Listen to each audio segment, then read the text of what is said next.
All right, and we're back. Let me just get my phone going here and sound check. Okay, we're good. Yep.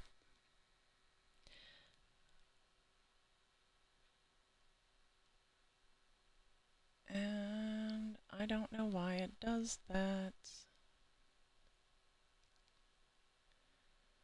All right, cool.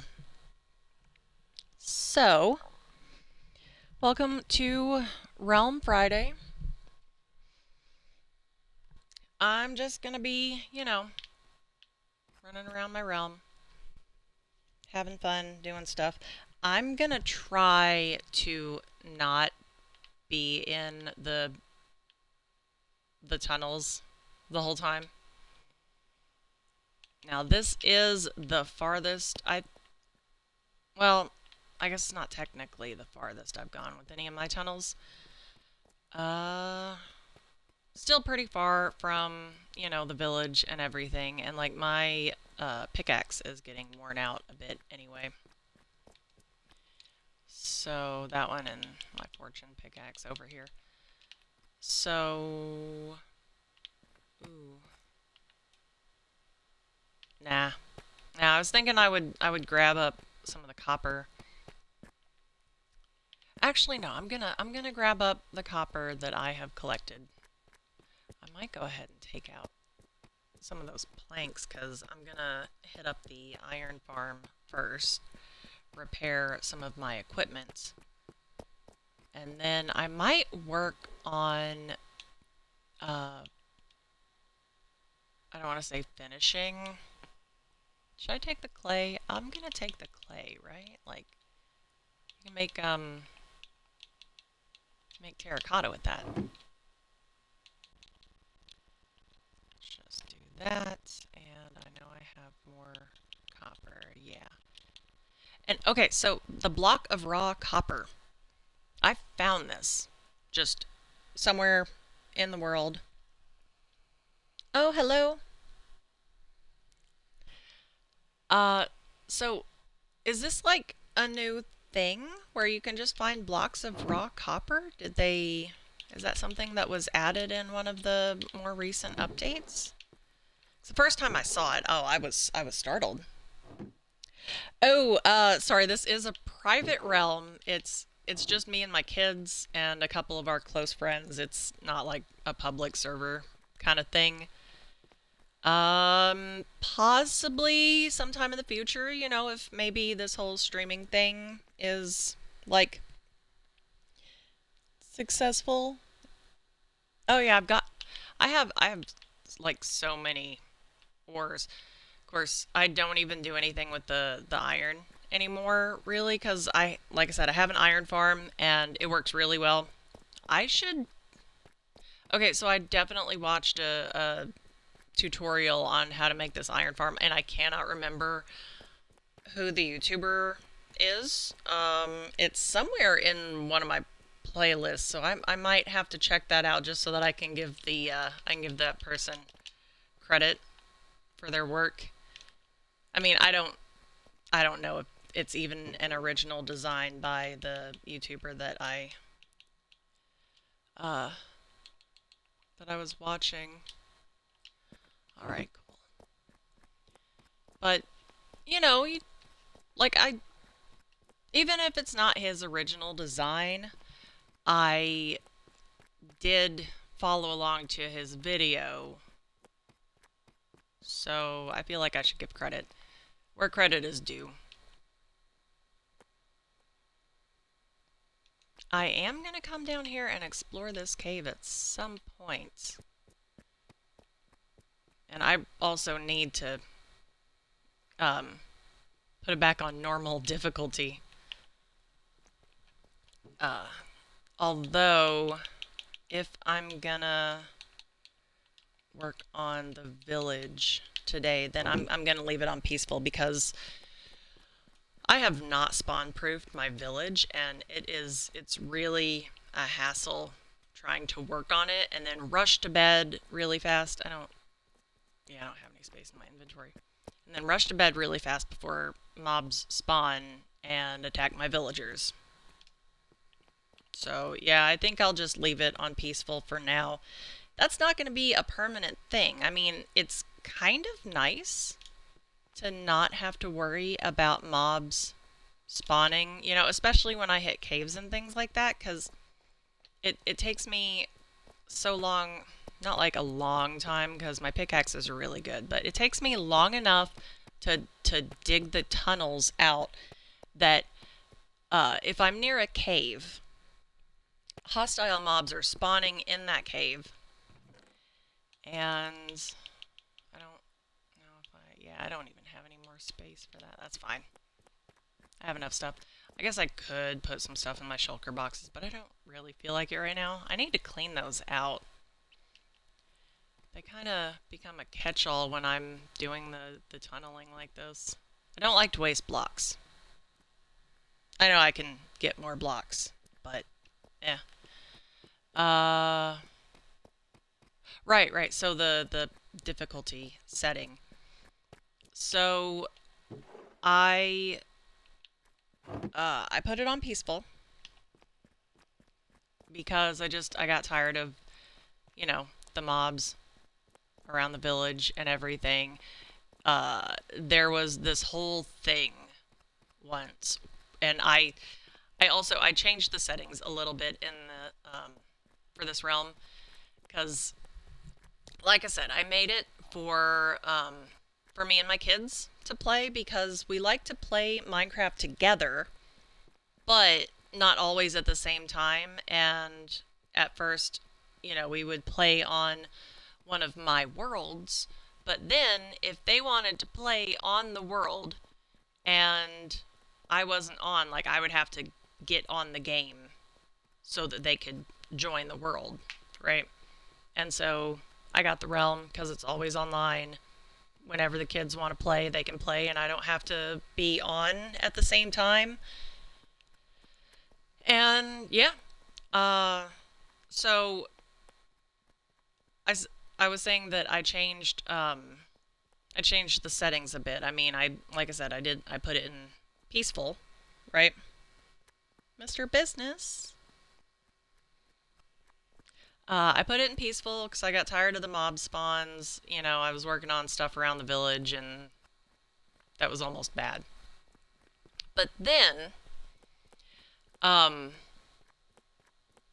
actually, it was sometime before this, 'cause I let the realm kind of sit for a little while, and then I got into it again, and I started playing quite a bit.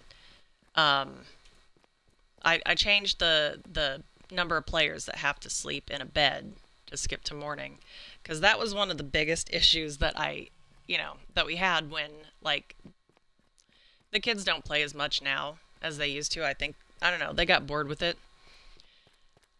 They play Minecraft still, just not on the realm, because, like, we beat the dragon. Well, my youngest beat the dragon. He got on. I don't even know what I was doing. I came home, and he'd been playing Minecraft, and he's like, "I beat the dragon." I'm like, "Oh, okay. I kind of wanted in on that. I guess there's a way that you can summon a new dragon or respawn the dragon or something, and it's got to do with, like, the nether stars, I think. I really hope that's a thing. I don't think you definitely cannot get another egg, right? But you can still make a new dragon to fight it again, because I totally missed out on that achievement, right? So, yeah, I want that achievement. I want to fight the dragon, and I didn't get to. But, it's fine. Um, he got, he killed the dragon. He got the egg. Now, and he got the head. And can you get more dragon heads if you summon another dragon and then kill it? I mean, or no, you get the head from the ships, right? Yeah, okay. He did. Actually, I don't know where the egg is. He might still have it. It's somewhere. It's somewhere safe, I'm sure. It's probably in some storage somewhere. Um, but he did donate it to the Realm Museum, which doesn't yet exist. It will eventually. And because the egg, you only get the one ever in any Minecraft world, I I think it should go in the museum, you know? Um yeah, see, I was so far away. But oh gosh, I stopped running. Oh, and I think the oh, there's a I think I already checked this, right? Like, come on. That's fine. I'm not gonna mess with all this. I'm pretty sure, yep, there's the floating rails. They're still there. I still have not touched them.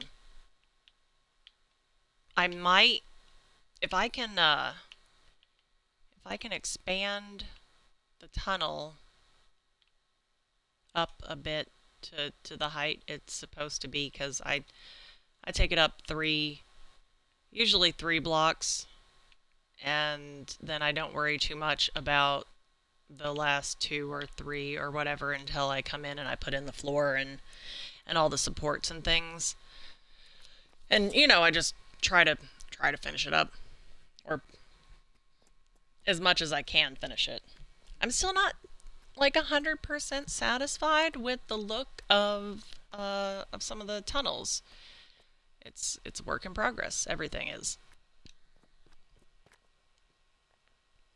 But if I can, without disturbing those rails, bring up the roof of the tunnel and get all that in there, if those rails stay where they are, I'm gonna leave them there because that is natural generation. I didn't do it, and I mean, rails aren't supposed to float like that, right? They're not on top of anything.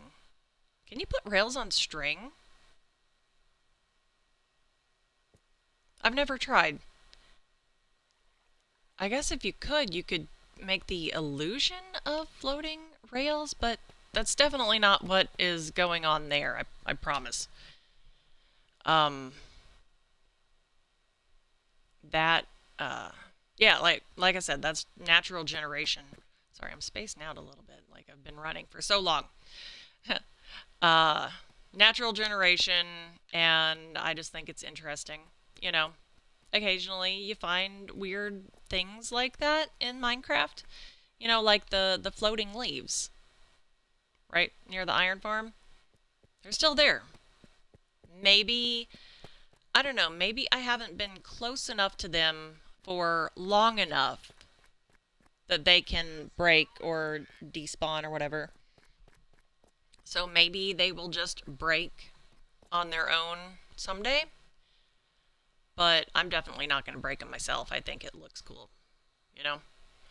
Um, I don't think I went into my castle on video. Uh, I know I... Oh, I'm getting text messages. Alright. I'm gonna keep running, but I gotta check this. So... This is the Mushroom Island Tower. Probably shouldn't call it the Mushroom Tower. Oh no.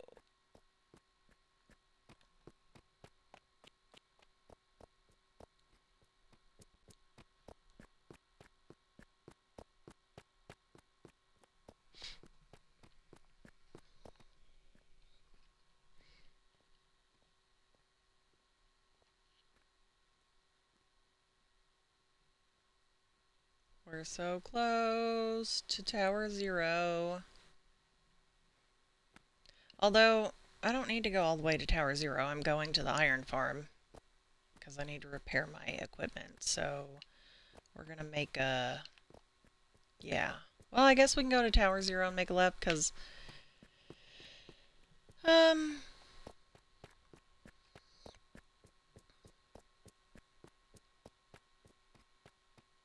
okay. Still checking my text messages. My boyfriend's windshield cracked. It had like a little chip in it. And you know, with the weather being so weird lately, like it's been 50 degrees. Uh, okay. Yeah, let's just go this way. So many torches. Uh, it's been like 50 degrees. You know, the high at least for the last week, give or take. Now I'm not sure what the high today is supposed to be, but the last few days, you know, I get up in the morning and it's like 40 degrees outside. So not totally unpleasant. And this is Fahrenheit. Okay. Uh and I don't need the logs. I mean, I could take them, but no. We'll just leave those right temperature. So get up this morning and it's like 24 degrees outside. So below freezing.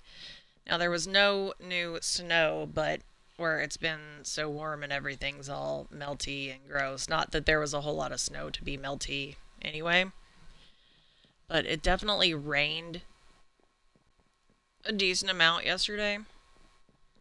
And okay, I guess the texting is done. Let's get back in here and keep an eye on my chat. Okay. I hear kitties. And it's this way to the iron farm. So, oh, I need to fix that one. Or, let's see, 1, 2, 3, 4, 5. Yeah, I guess that's... So, I don't hate this. But I've been thinking that I maybe ought to take it up one more block and then maybe put in some upside down stairs in the corners or maybe trapdoors or something. I don't know, it's just I don't like to use too many add-ons. I mean add-ons and mods and stuff are great. Um Especially like with the different texture packs and the shaders and stuff that people have. Now I am playing on Bedrock on my Xbox, so my options are limited to what is offered in the marketplace on here. But I do like some of the... Did I get the... I did. It was just that one that I missed. How did I miss that? Anyway, I will fix that later because my inventory is full and I don't feel like messing with it. But like I was saying, I don't hate the look of this exactly. I just kind of want something to make the corners not so cornery. You know, maybe not so sharp, right? So I played around with a little bit and I haven't quite settled on anything definite just yet. But what I was saying about like the different add-ons and mods and stuff, I don't hate them. I actually really like a lot of them. They look so neat. However, oh, okay, yeah. See, so if you take this tunnel all the way down, it connects to I have this staircase. It goes up to basically just nothing. It just opens up to the surface. I haven't put any kind of cool structure there or anything. But there's a zombie spawner down that way. And I made this whole chamber, and I'm pretty happy with the base of the whole spawner area thing. The staircase is kind of ridiculous, and I realize that I have a whole lot of ridiculous staircases. I do like spiral staircases. This one, though, it might be a bit much. I don't know. I might leave it. I might change it. I haven't quite decided yet. But at the base, I've got the spot where the zombies drop down, and I will go over there at some point. I've kind of avoided that area, so the way I have it all set up, there's just enough room for Enderman to spawn, and because it's a zombie spawner, and you know you have to. Oh, dang it!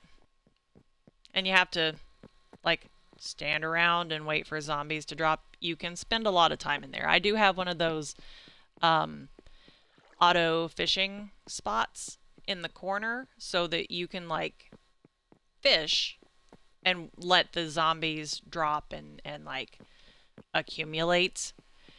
And then when you have enough zombies, you can kill the zombies, get XP that way, and loot, right? And yeah, but Enderman will spawn, and I wish I had recorded some of these Endermen that have spawned around me, because some of them they act weird, you know. And I mean Endermen. I just want to set my spawn point. Endermen are kind of weird, like anyway, but also they're supposed to be aggressive if you look at them. You know, they're are what do you call it? Are they neutral? Are neutral mobs the ones that like don't bother you until you bother them and then they attack you, like untamed wolves or llamas? You know, they're chill until you make them mad. And same with Enderman, as long as you don't look at their face. You know, you don't make eye contact and they're cool, but then you make eye contact and they get totally aggro. I've had a few Endermen who would, like if I spent too much time in an area, these Endermen will spawn near me, you know, as they do. And, it's raining. Okay. And so, this one, is it nighttime or is this a thunderstorm? I didn't think it was nighttime yet. Let's take, ooh, okay. Yeah, let me check my shulker box. I have a little bit of space in here. Okay, yeah, let's put that. Let's just get all of that in there. Oh, okay. Okay, yeah, see, the up on the D-pad doesn't want to cooperate. Okay, that's good. So I have some room now. We're going to move this back here and do that. And I don't necessarily want... okay, let's check this shulker box. Oh yeah, I definitely prefer the D-pad for that. What am I doing? My brain is not braining. Sorry. Okay. Well, I guess I can take some of this stuff out and drop it off in... Oh, okay, cool. I already had a spot for that. Let's put this in here. You know what? We're going to take these fences because we don't need them. And we are going to... hang on. Hang on. I can do this. I got this. We're going to drop off... No, I don't want to drop off the clay. I promise I will figure out my life eventually. Yep. Okay. And then we're going to put the clay in here because I might want to use it for the village, possibly. We're going to take out the gravel and some of this, and we're going to put this in here. You know what, let's leave the diorite, and actually, let's leave that gravel. I have 2 sand. Anyway, we can take out the flint. Don't need that. Let's put that in there. Let's take these out. I don't know. I might play around with why don't I carry bundles with me? Bundles are very handy sometimes. So what did I come up with? Do I have dripstone in here? No. Oh, I do have flint. What do I have in this one? Oh, cool, I've got space over here. Let's move that. And we're gonna put this here. Okay, see, I think I got this now. Yeah, we're gonna take that. Awesome. See, I know what I'm doing. Sometimes. Kind of, sorta. Yeah, I will just use what I have right now, because I'm gonna max these guys out on some of this stuff, and that upsets them, so they jack up their prices. But if you leave them alone for a day, they lower their prices back to normal. And I am not accepting, or I'm not paying more sticks than I should. I guess they're sticks, it doesn't matter that much, but it's the principle. The principle of the thing. Alright, so let's actually just repair my sword. I was breaking the cobwebs with the sword. It shouldn't take too much. Okay. Alright, now we're gonna do this.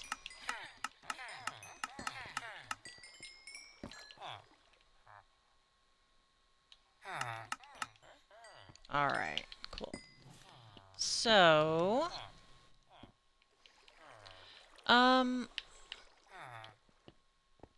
yeah, I'm just gonna take, oh, there we go, we're gonna take those. Oh my gosh, I got this. I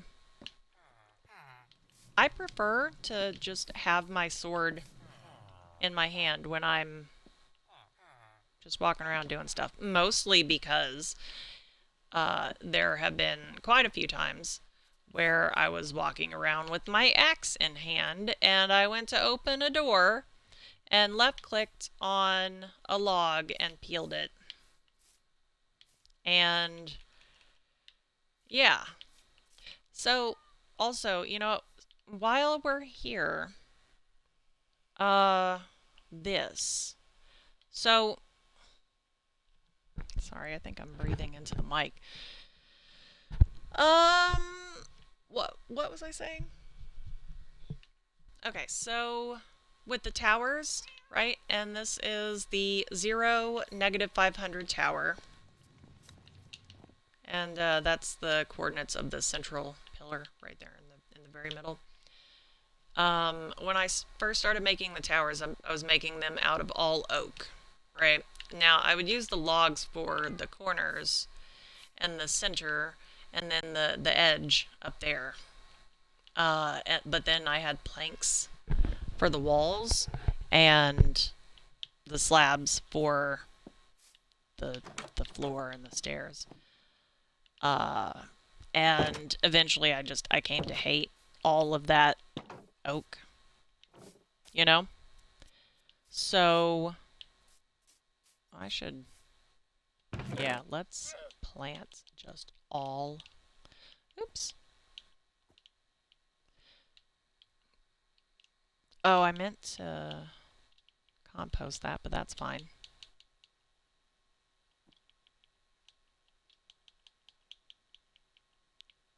I will take those. Right. So, oh, and I know that this is a complete disaster over here, right? Like, oh, there's my magic floating leaves. So I made the iron farm, and it was going good. And then I stopped getting iron, and I was trying to troubleshoot it, and everything seems fine, but the iron golems aren't spawning in the kill chamber.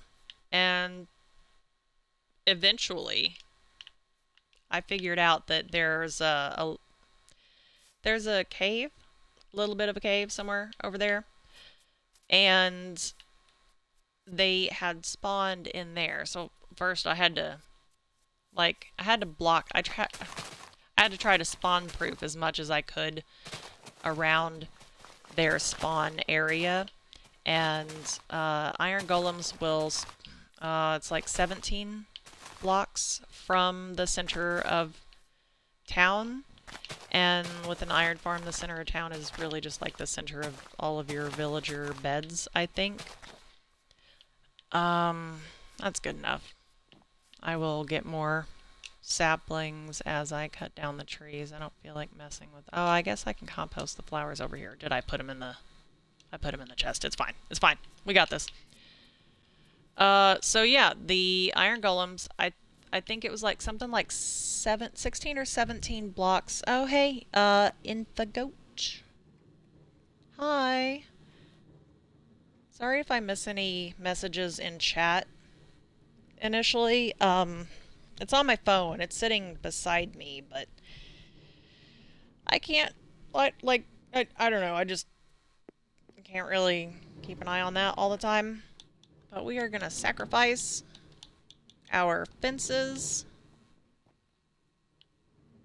to... You know, I really hate having just a single plank like that. Most things are an even number. Pig, what are you doing? Oh yeah, we can go ahead. I put so much copper into my shulker box. Let's do this, and we're gonna fortune this copper and get it in the smelter right here. Yes.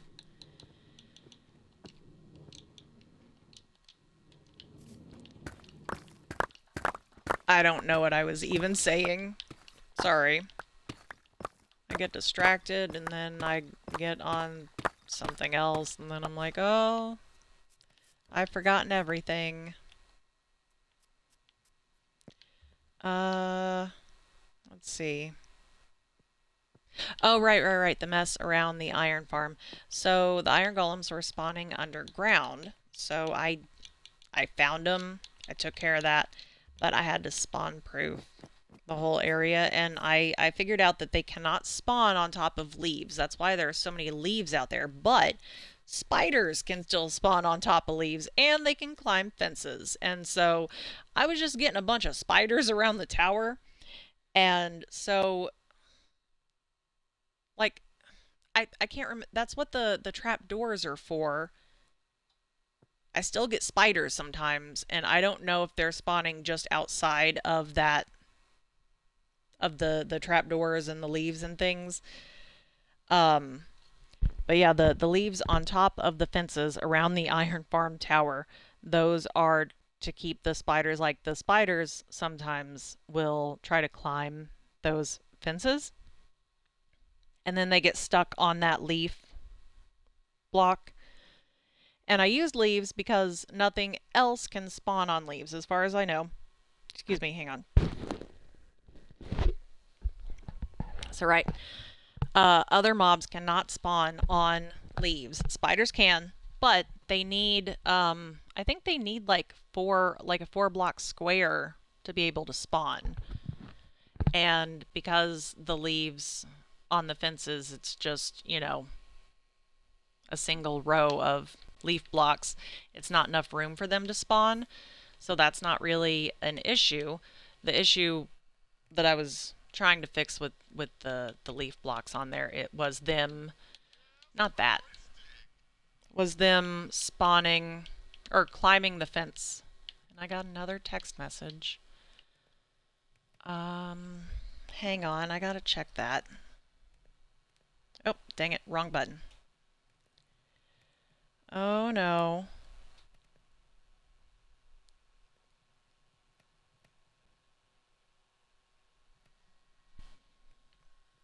My boyfriend is having some troubles today. It seems something went wrong.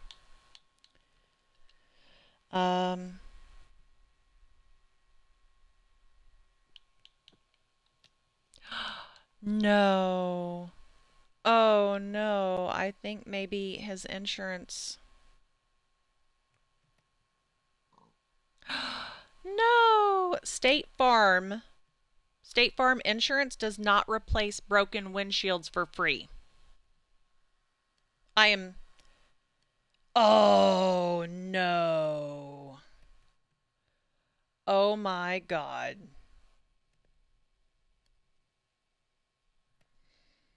Okay. Hang on. I gotta check something. Hang on.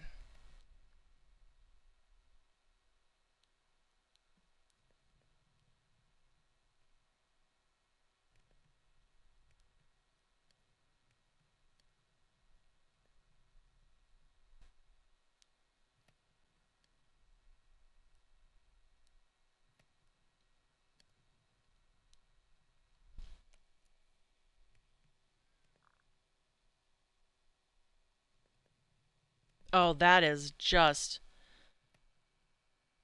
awful. Okay, so apparently, American Family Insurance doesn't exist anymore. And this is a recent thing. So, hey, if you had American Family Insurance for your vehicle, State Farm bought them out. And if you stayed with them, State Farm does not replace windshields for free. American Family Insurance did. I think it was, I want to say it was like one windshield replacement a year or every other year or something. State Farm doesn't do that. So just be aware. Okay? Wow. And he's saying that it's $600 for a new windshield.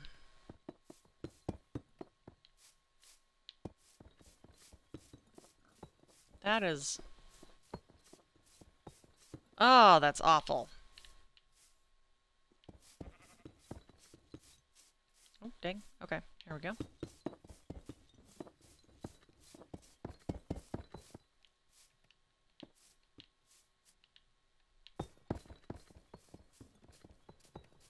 I swear. Stuff like that just... Oh, it irks me.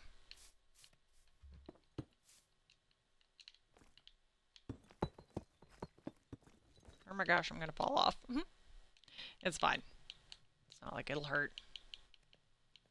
Up. Okay, that D-pad...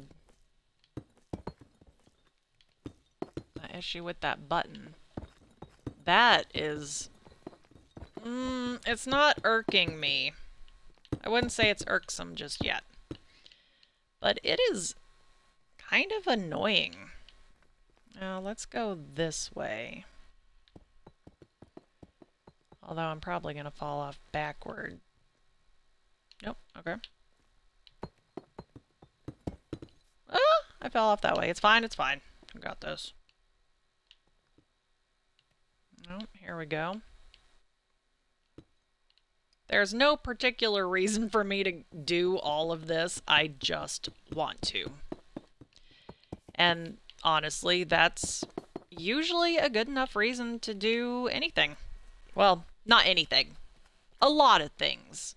Silly things, especially. It's good to do silly things, you know? Definitely don't do anything hurtful. Right? Be good people.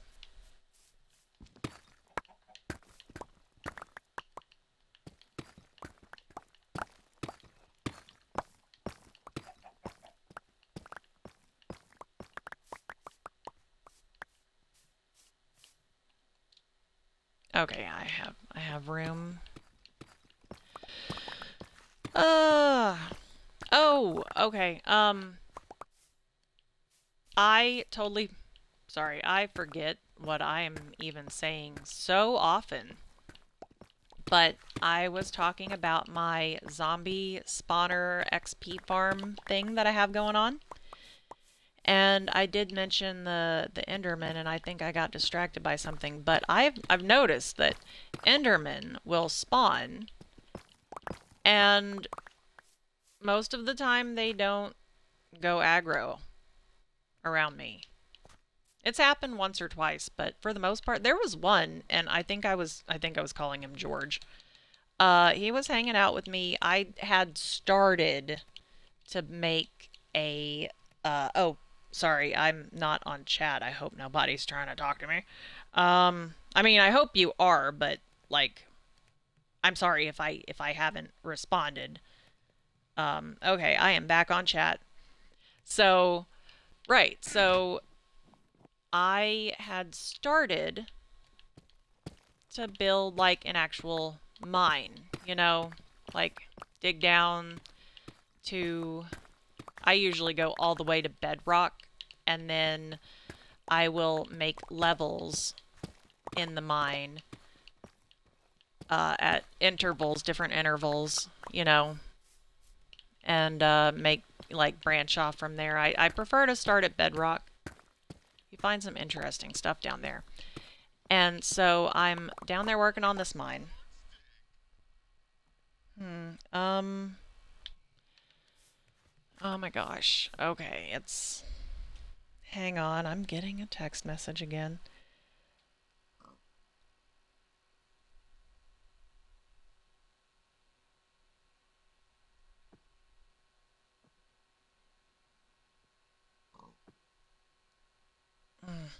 Yeah, that is unfortunate. Okay, sorry, I had to check that text again. I am back. Okay. Hang on. Alright, what am I doing?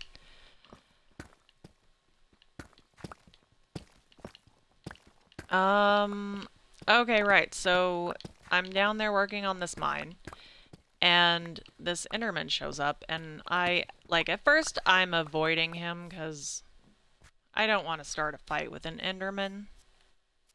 I like them, they look neat, you know?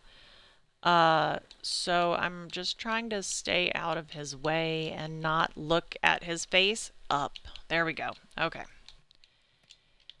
And for the most part, he's super chill. Honestly, he was really chill for a while.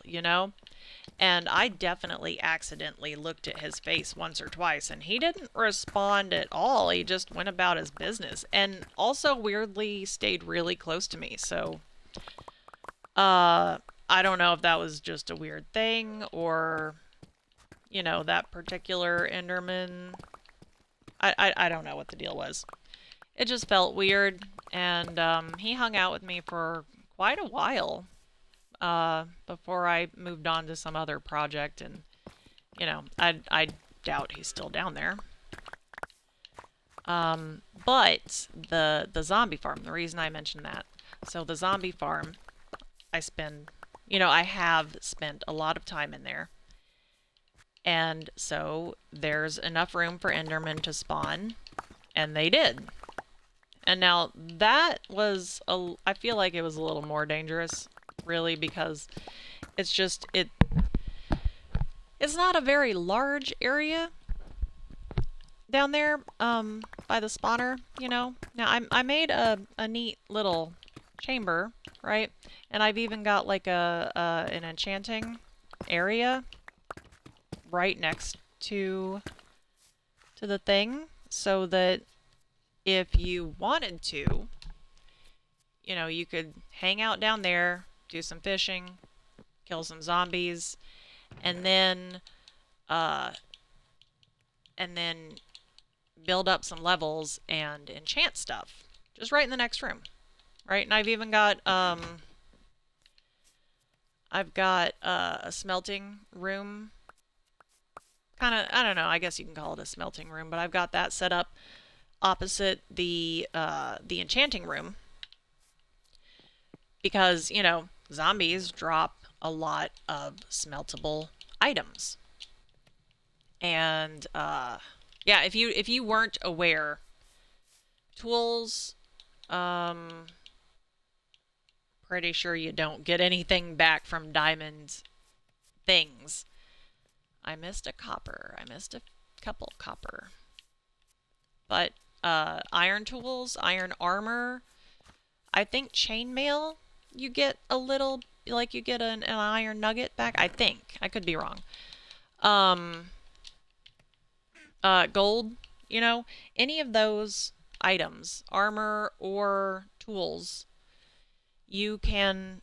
And actually, now that we have copper stuff, I don't know if you'll get, like, if you smelt a copper thing down, if you get a copper nugget from that. I should maybe try that out. So yeah, if you smelt stuff down, no matter the durability, okay? And that's why I really like to do it with the zombie drops, because most of those are nearly broken, right? And so you put them in a furnace and smelt them up, and you get a nugget back. So I have a room just off to the side from the zombie, from the main zombie chamber, and it's, you know, just got walls, like the walls are lined with furnaces. There is a crafting table in there. Actually, not totally lined with furnaces, because I do have some storage, like some barrels in there. I like barrels a lot because you can just put them right in the wall, you know. Um, but yeah, I've also got an anvil because some of the zombie drops were fairly decent. Sometimes they come out with enchantments, not often, but also that's where I got most of my gold armor, was from zombie drops, and so um, I would just save up the drops, you know, because they're almost broken, and I would gather up several of them and combine them and repair them. Also, here's a thing that I didn't realize until I made a drowned farm. I followed a tutorial on YouTube. I'm sorry, I'm not sure what YouTuber I was watching. It's somewhere in my YouTube history or my playlist or something. I'm pretty sure I have a Minecraft tutorial playlist, and it's private because it's not my own videos. It's literally just videos that I saved for my own use. You know. Oh, I'm gonna make. Let's just do some shears. Yeah, we're getting a lot of leaves. So yeah, that video, the tutorial videos that I have followed for any of my builds in here on Minecraft are most likely somewhere in my YouTube, like my private playlists. And, okay, do you do that? Does anyone else do that? I didn't even think about it until I started putting these videos on YouTube. Because I made some playlists for these videos, and I've always noticed that, you know, the YouTube playlist, there's the option to make it public or private or whatever. And I never really messed with it too much. Like, I don't know. I'm I really doubt that anyone was going to my YouTube channel and looking at my playlist for oh my gosh, I don't know, like my meditation playlist, you know, or my work music playlist, and actually like checking out those videos, or even thinking that those videos are my content, because if you watch the video, it's gonna show you the video owner, right? No, I make playlists on YouTube just for my own use, just to, because I like to collect. I like to collect things. I like to collect a lot of things, but also with the videos, I just like to collect the videos that I like so that I know where to find them again if I want to refer back to them. And so eventually I do plan to get on there and try to find some of these tutorials that I followed, because I want to give these people credit. Because I'm totally blanking on the YouTuber's name right now. My bad. I apologize for that. Yeah, there's the one guy, I think I followed his videos for most of my farms, actually, for like the iron farm and then the drowned farm, which it was, apart from gathering the ice needed to build the funnel, it wasn't super difficult, and it is very effective. Like you can get a lot of drowned, and you can get a decent amount of XP, and you get so many tridents, right? I can't even remember why I wanted tridents, but I had some plan for them. I think maybe I do have... Oh gosh, let me drop off some of this stuff. I do have some emeralds. We're just gonna see what this No, don't run away from me. We're gonna see what this guy has to offer. What do you have? Let's see.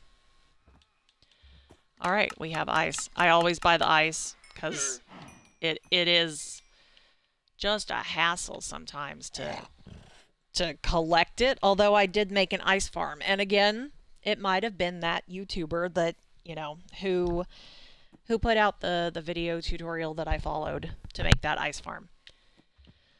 So I will definitely figure out who that guy is, just so that I can share that with all of you, because, you know, the video tutorials that this guy puts out, they're very helpful, and they almost always work.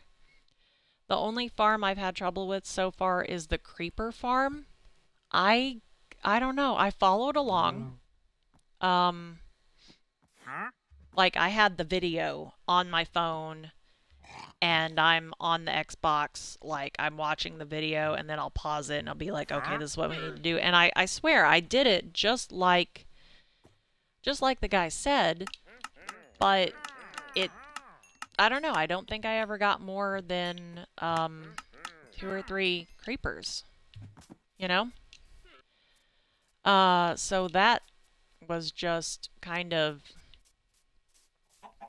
I don't know, it was really a disappointment, although I don't need the creeper farm anymore. I'm gonna end up tearing it down. I just haven't yet. Come on now. I don't need these mushrooms either, really, and I have so many saplings. We're gonna compost so much of this stuff. I didn't realize before I got these headphones that the fireflies make noise. You can hear them. Well, I did a second ago.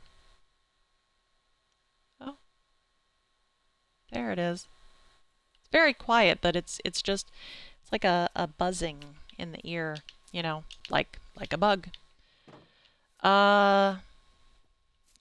So I was saying, you know what, there are no hostile mobs. I'm on peaceful. I'm just gonna stay up. Like it's kind of nice. I like it. But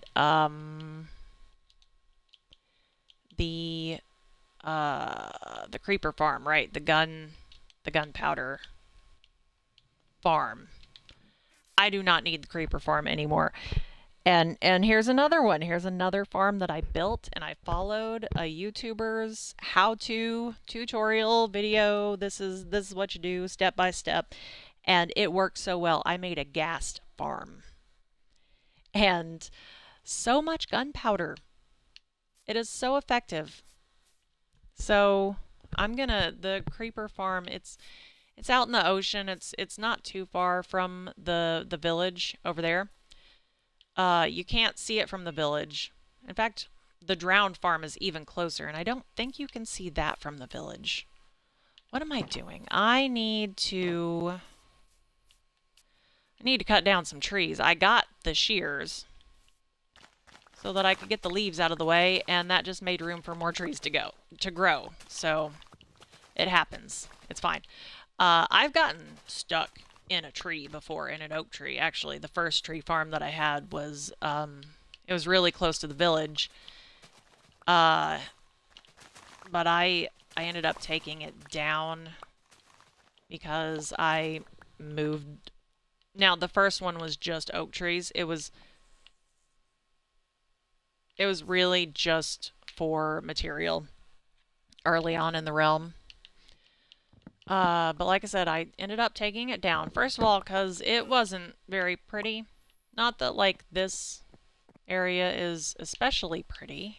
I do like the, the logs in the ground, and then the matching fences and the lanterns. I like that. I don't know if I love it, but I do like it, right? I like that each one... I use the wood from the trees in the area to do the thing. So they all match the trees that they are protecting or separating from the rest of the trees. I don't know. The spruce. I did not know this. Now, you can make the giant spruce, right? You put, 4 saplings in a square, right? And then you get the giant spruce. Now, originally, I was doing that. You get a lot of logs from that. So I was like, yeah, absolutely, let's do it. But the problem with that is that I'm using such a small area here that it wouldn't grow more than like 1, maybe 2 giant spruce trees at a time. And also, you get... I don't know the math on this, so don't quote me, but I'm fairly certain, that the leaves... Okay, so if we were to take the average number of leaves on an average size spruce tree, just the single spruce, right? And we multiply that by 4, because the giant spruce you use 4 saplings, so that is potentially 4 normal sized trees. I feel like the total number of leaves, right, and therefore the total number of potential new saplings that you get from 4 average size spruce trees is more than you're going to get from a single giant spruce with the 4 saplings, right? So, yeah, like I was having some trouble with the spruce saplings. Not a lot, because I do have some, like there's this biome over here, whatever it is. There are some spruce trees, and I want to say that the Wandering Trader probably sells spruce saplings. Anyway, the point is, I got tired of the giant spruce trees and the fact that, like, it would only grow 1 or 2. Also, and here is where the real issue lies, or at least for me, to grow a giant spruce, you put the 4 saplings, right, in a square, and then there are very specific rules about what can be next to them, and it might be nothing, right? So And I can't remember exactly what those rules are. It might not be like you're not allowed to put anything else around it, although that is possible. Um, and so what I do with it, like the oak trees, they don't care. The birch trees, they don't really care. Um, the cherry trees, they don't care. The jungle trees care.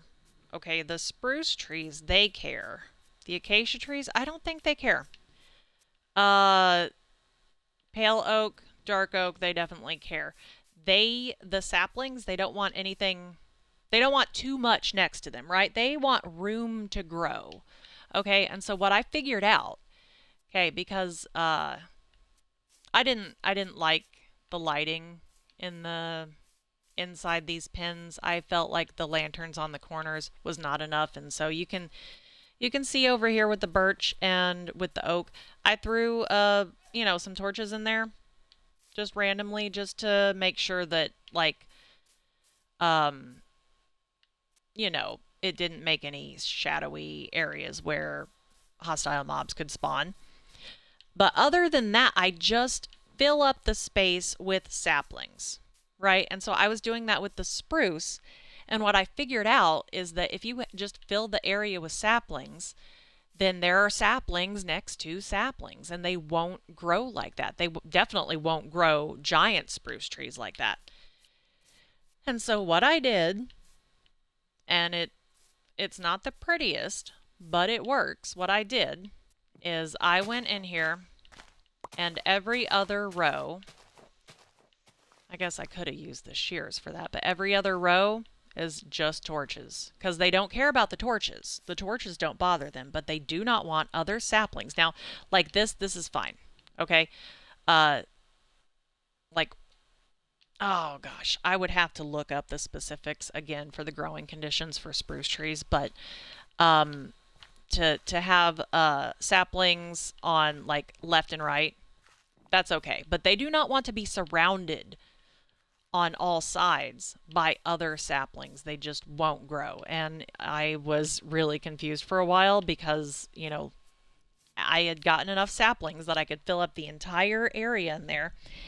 And I did because I like spruce wood and I wanted more trees to grow, and then nothing grew for the longest time. I even just sort of camped out here for a while watching it, thinking maybe I'm not spending enough time in the area for these saplings to grow. But it turns out they just need more space. The torches don't bother them space wise. So every other row is torches. That way they never make the giant spruce trees, and they never crowd each other so much that they refuse to grow at all. And now I have a ton of spruce trees, right? And also the torches, I mean, I guess I could just leave it empty, but I didn't want to leave it open for me to accidentally put more saplings in there where they would get in the way of each other, you know. Trees can be kind of touchy sometimes, like they are sensitive. There's this, I love plants. I love trying to grow plants. I say trying because I am often unsuccessful. But yeah, I love plants. I have a bunch of bamboo on the kitchen table right now, and I don't know, it's dying. It's all dying. It's so bad, and I feel bad because I don't know what to do with it. I don't know anyone who would know about bamboo or how to care for bamboo or what it needs. I Googled it, I looked it up, and uh, I don't know. I don't know. Like it said, maybe not direct light, and I had it next to the window, but even right next to that window, it's not getting a lot of direct light at all. Like there's not a whole lot of light in that window. And I thought, well, maybe that little bit of like the light that it is getting is maybe too much, So I moved it to the kitchen table, farther away from the window, and it's still not great. And, you know, I changed the water. I don't know what to do with it. But there are very few plants that I have had any real success with, any real luck with. One of those is an amazing, it's amazingly forgiving. It is the perfect plant for people like me who don't do well with plants, right? It's the Wandering Dude. It's this viney, mostly purplish and kind of green on the leaves. It's, you know, um, and what I love about this plant, like I said, it is so forgiving. If you forget to water it, it doesn't care.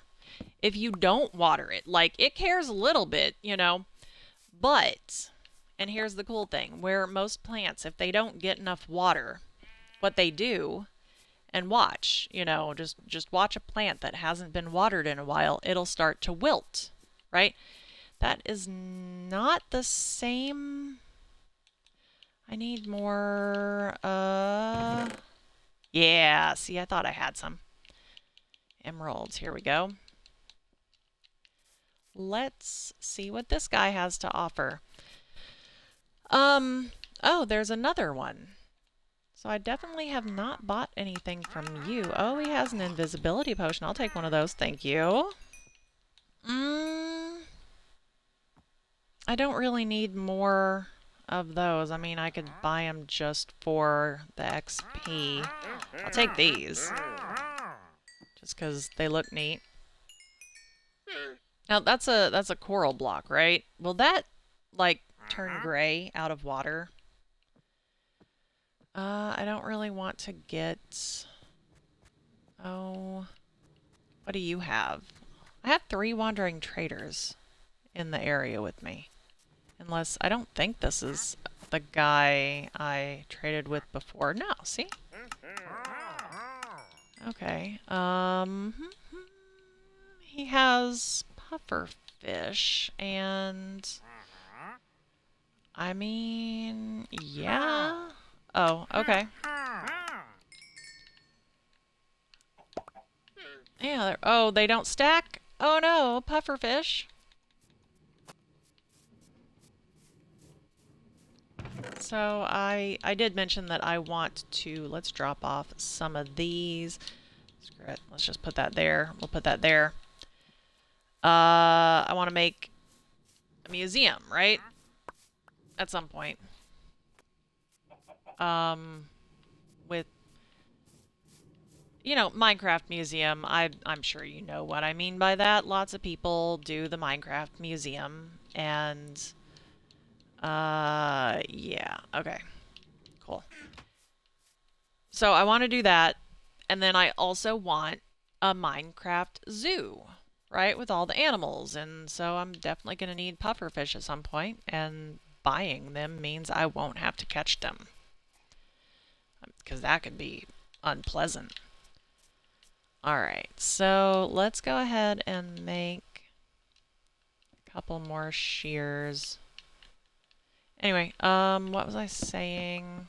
Oh, right, the plants. Okay, the Wandering Dude. Okay, so most plants, if you don't water them enough or whatever, like, they go without water for too long and they will wilt. They will shrivel up from the top down to, conserve the water that they have, I guess. You know, they, it's like redirect all water to vital systems only.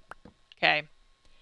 The Wandering Dude, however, it's so great, and they're very pretty, and if you take good care of them, they can get really... They don't get large exactly. It's a viney plant, you know. It's not going to get, like, big, but you can, I mean, I guess kind of big. I don't know. Plant people know what I mean. So the Wandering Dude, what it will do when it doesn't have sufficient water, instead of shriveling from the top down, it'll shrivel from the bottom up. And it's just like, okay, there is no water here. Eject the roots. We're going somewhere else. And the cool thing about that is that if you have one of these plants and now they do love water, right? They love water. So if you get one of these, I highly recommend you get one of those water bulb things where you like fill it up with water and then you jab it into the dirt with the plant and it just releases water into the soil as needed, right? They love those, okay? But this plant, what's great about the way that it just drops its roots and tries to move somewhere else, and I'm sure this is why it's called the Wandering Dude, is like you just pinch off the dead part and put it in water and it will make new roots, okay? In fact, you can, I mean, I've had some just sitting in water for quite a while before I finally got them repotted. And they're totally fine with it. They're just like, yep, this is what we're doing now. This is where we live. This is home. Love it. You know? And yeah, so it's a first of all, it's a great beginner plant, you know, for anyone who doesn't know what they're doing with plants, but also anyone like me who just has bad luck with plants, like this is the plant for you. Okay, if you want a plant, if you love plants, but plants don't love you, get a Wandering Dude, okay? Because those things, they don't care. They're very happy plants. They're very forgiving. They don't care if you forget to water them, you know. They will just find water, right? And what's really cool about that also is you can share this plant, right? It's the kind of plant, I'm sure there's a word for it. Like there's a specific way to describe this kind of plant, but you can take a cutting from it and put that cutting in water and it'll make roots. That's actually how I got started with the Wandering Dude that I have. I have 1, 2, 3, 4, 5, 6. I think I've got like 6 in my house now. They all came from one plant that I brought here with me. I don't know why I'm trying to sleep. And that one, I put it up too high in like this hanging basket. And so I didn't water it enough. I didn't realize that it was drying up until the vines hanging over the edge, I started to see where the base was shriveling up because it was dropping its roots. And it did that, and it had like several branches of or offshoots. I don't know. It's a vine. It's a viney plant. I don't know what you call them when it makes more vines. But it had several of those on it. And I gotta check my text messages again. But like where the roots, the base had hang on. Okay, cool. I had to answer a message. Um yep. So, like I was saying, sorry. And okay, here we go. I'm back. Trying to figure out this broken windshield issue. So, I see that like it's drying out, right? And so what I did was I broke off the live parts, and because it had dried up past the like the fork, I guess, where it split into different viney bits, I suddenly had several of these things in water. They start making roots. I start, you know, I get them well established with the roots just sitting in the water at first. And then I, yeah, so I get them in dirt. I get them all in their own pots, their own new homes. And then it, you know, it happened a couple more times because, like I said, I'm really bad with plants. But now I have several in here. Now, technically, 2 of these belong to my kids, and I promised this third one to a friend, but she forgot to take it with her when she left. And I don't know, she's young, very social, I think, but busy. So we don't see each other a lot. So I haven't had a chance to give her this one. I'm hanging on to it. If she wants it, it's, you know, it's still here. And, yeah, so Wandering Dudes, great plants. Great for beginners or people who just are bad at plants. And they look great. And if you do get one and you keep it alive, you can just, you know, once it's well established, you can just pop a vine off, get it in water, get it to make roots, and then share it. Like, give it away, give it to your friends. That's what I did. I I had a lot of smallish little bits of this Wandering Dude. And well, the first one that I got even was at a doctor's office. And I walk in to the waiting room and I see this plant and I'm like, "Hey, because the one that they had in the waiting room was, it was very well established. It was very big. I don't know. A lot of vines, you know. I guess you could say it's a big plant. They don't get big like trees. They just get longer and grow more and more vines. But I asked if I could take a cutting off of that one, and, you know, the receptionist, assistant, secretary, I'm not sure exactly what her title was, but she said yeah, and I was like, yes, thank you. And I, you know, on my way out, I popped off a little piece of that, and I got home and I put it in water and it made roots. And that's the one that has been just dividing and making all of these other plants.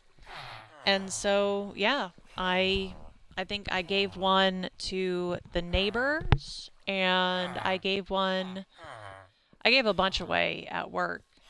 Um, and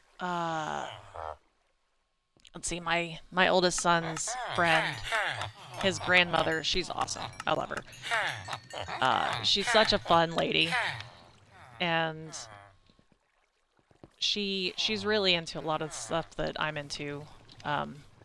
Not necessarily video games, but other things, you know.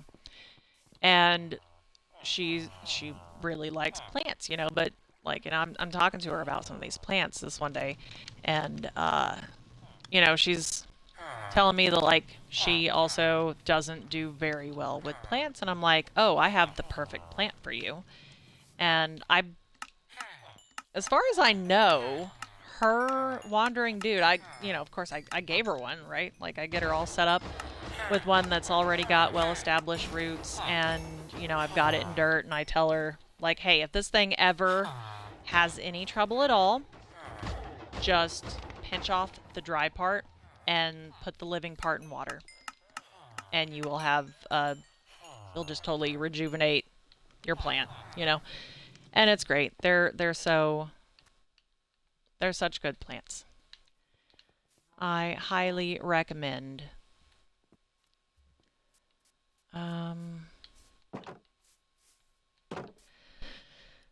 Alright, so we just need to cut down some more logs. And, excuse me. So sorry about that. Is my mic good? Yeah. So, what am I doing?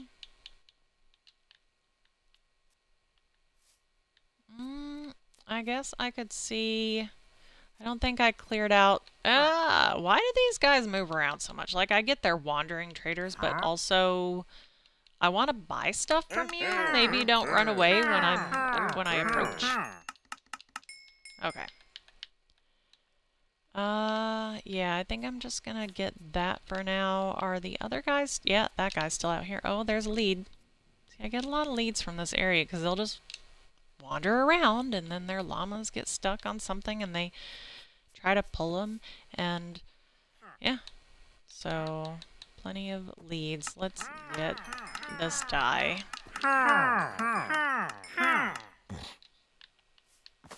And didn't I just see?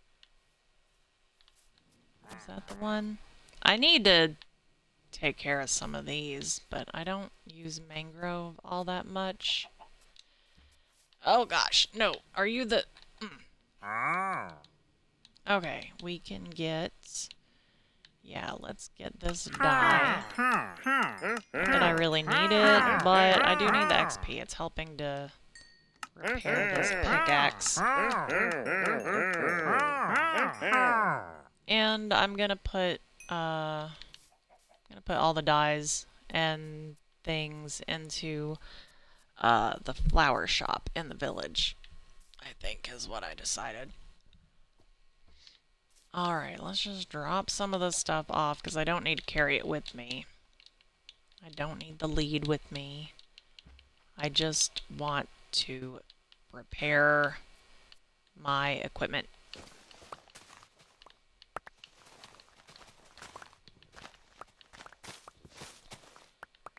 Oh my god, I never finished telling you about the Enderman in the zombie farm. Okay, let me just get that out of my head real quick before I forget again and get sidetracked. So, the Endermen, you know, I get a lot of them. They just spawn around me. Yeah. So I'm down there, spend a lot of time in this zombie spawner farm thing, and these Endermen spawn. And so at first I just left them alone. I was just avoiding them, and then finally I was like, you know what? This guy's my buddy. I think I named one of them Bob. And I say one of them because a second one spawned in the area, and I believe I named him Ralph? Either Ralph or Rufus. I can't remember. But I didn't want them, like, I didn't want to accidentally smack either of them, you know, while I'm doing anything in that area, because I don't want two angry Endermen attacking me. And I literally name tagged these guys so they won't despawn, right? They just live there. So I got them in a boat, okay? And I figure eventually I will find them a new home. But for now, they just live in the boat. Except, I set the game to peaceful. And I don't know what that does. Like, obviously, the hostile mobs stop spawning. And I did have a zombie. Oh, the dog is snorting. I had a zombie by the village because I wanted to try that, that zombie villager discount thing that you can do with trades and stuff. And what I didn't realize is that, like, not too long before I first did that, and it worked. I did it. I even got the achievement for it, or advancement, I guess, the zombie doctor thing. What I didn't realize, however, is that there had been an update, I think. I think it was fairly recent, like, not long before I tried the thing. I just didn't know about it. But they nerfed it. They nerfed the zombie villager discount. Whatever. Right? So you can't just... Sorry. You can't just zombify and cure the villagers for stacked discounts anymore. You get the one discount and that's it. And yeah, so I had the zombie and I had this whole setup so that I could, what was I saying? So that I could bring the villagers in where, like, the zombie wouldn't burn up in the sun, right? It couldn't escape and kill everybody. And the villagers, like, I got them in these minecarts, and there was this whole track deal where I would bring them in and turn them into zombies, and then I would cure them, and I did it. It worked the one time. Very slight discount for the amount of work that I put into that whole setup to get big discounts. And then I did it again, and nothing. It didn't change the price at all. I was so upset. But this zombie that I had, I figured, you know, well, like, he's got a name tag. We'll put him in the zoo, you know, eventually when I build a zoo. We'll just leave him in this spot for now, because he's safe. He can't get to anybody. Nothing can get to him. You know, he's safe from the sun. It's like, okay, cool, perfect. Yeah, I set the world to peaceful, and the zombie is gone. And I've never actually played on peaceful, like, for real. You know, not like this. So I don't know what happens when I turn it back to normal difficulty. Will the zombie come back? Because he had a name tag, right? I haven't been to the zombie spawner where those two Endermen, Bob and I want to say Ralph. I want to say I named him Ralph. I haven't been in that area, so it's possible that that chunk hasn't even been, like, loaded, I guess, since I changed the difficulty. So is it possible that the Endermen are still, like, not there now, but if I were to change the difficulty back right now and go check, would they be there? Would they be fine and totally unchanged because they never actually loaded in since I changed the difficulty? Or are they gone too? And if they are gone, like, will they come back? I name tagged them, right? Things aren't supposed to be able to despawn if they're name tagged, but that, like, that's usually, you know, neutral mobs, I guess. What happens to hostile mobs that are name tagged when you change the difficulty and get rid of all of the hostile mobs? I don't know. I didn't think about that when I changed the difficulty setting. Otherwise, I probably would have just left it alone. And I will definitely have some answers eventually, soonish, you know, because I'm gonna, like, not leave it on peaceful forever.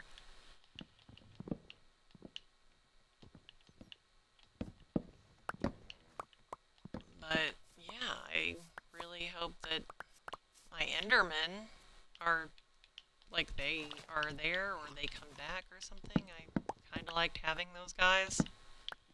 It's sort of scary having them, but I liked it. I liked having them around. You know, they're my buddies. I don't want them to be gone forever. Oh, okay. Oh, a tree grew. Oh, it's a big one. Oh my gosh, I'm in a leaf? Yep. Alright, I love when that happens. Not really. I got stuck inside of a tree one time, like a log. You know, it just grew up right over me. And I was suffocating and swimming, and I totally panicked. I did figure out what was going on. Like, I didn't know what was going on at first. I figured it out, though, and I freed myself before I died. Suffocation inside of a log. That was at the original tree farm. It's gone now. Oh my gosh. It still happens here sometimes, though. Alright, we're gonna... Oh my gosh. Yeah, so you start clearing out space, and if you've already got saplings down there waiting to grow, they're just like, okay, it's my time. It is my time to shine.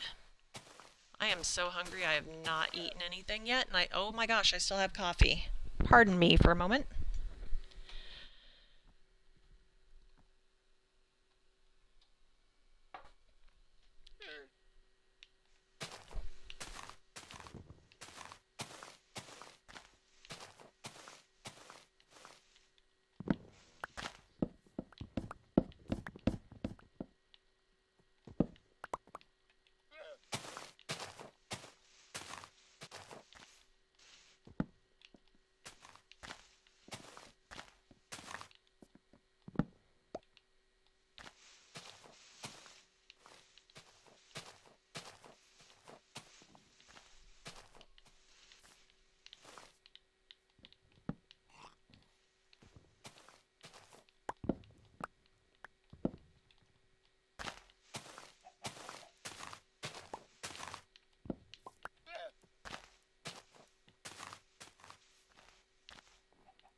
Alright, sorry about that.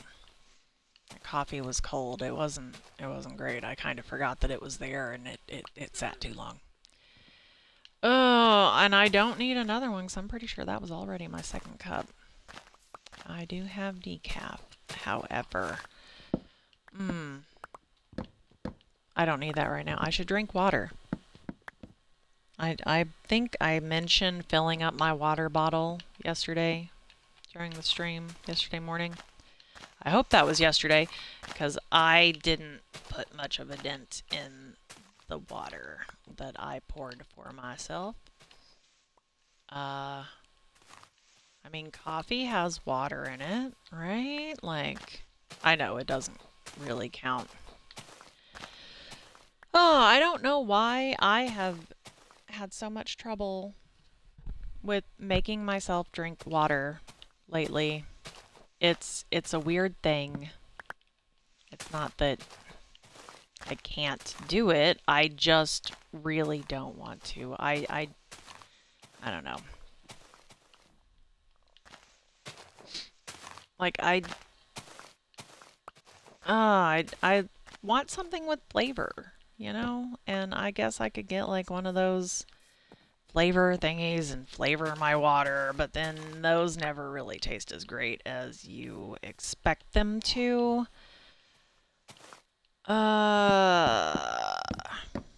It's fine.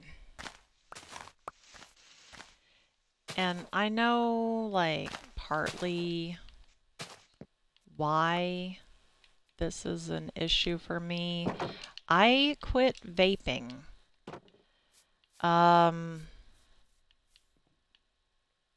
Yeah, I'm gonna sleep. I'm not actually sure when I quit vaping. It was recently. It was in the last couple of months, but you know, time blindness is a thing, and it is an issue that I struggle with. I don't have as many logs as I thought I did, but that's fine.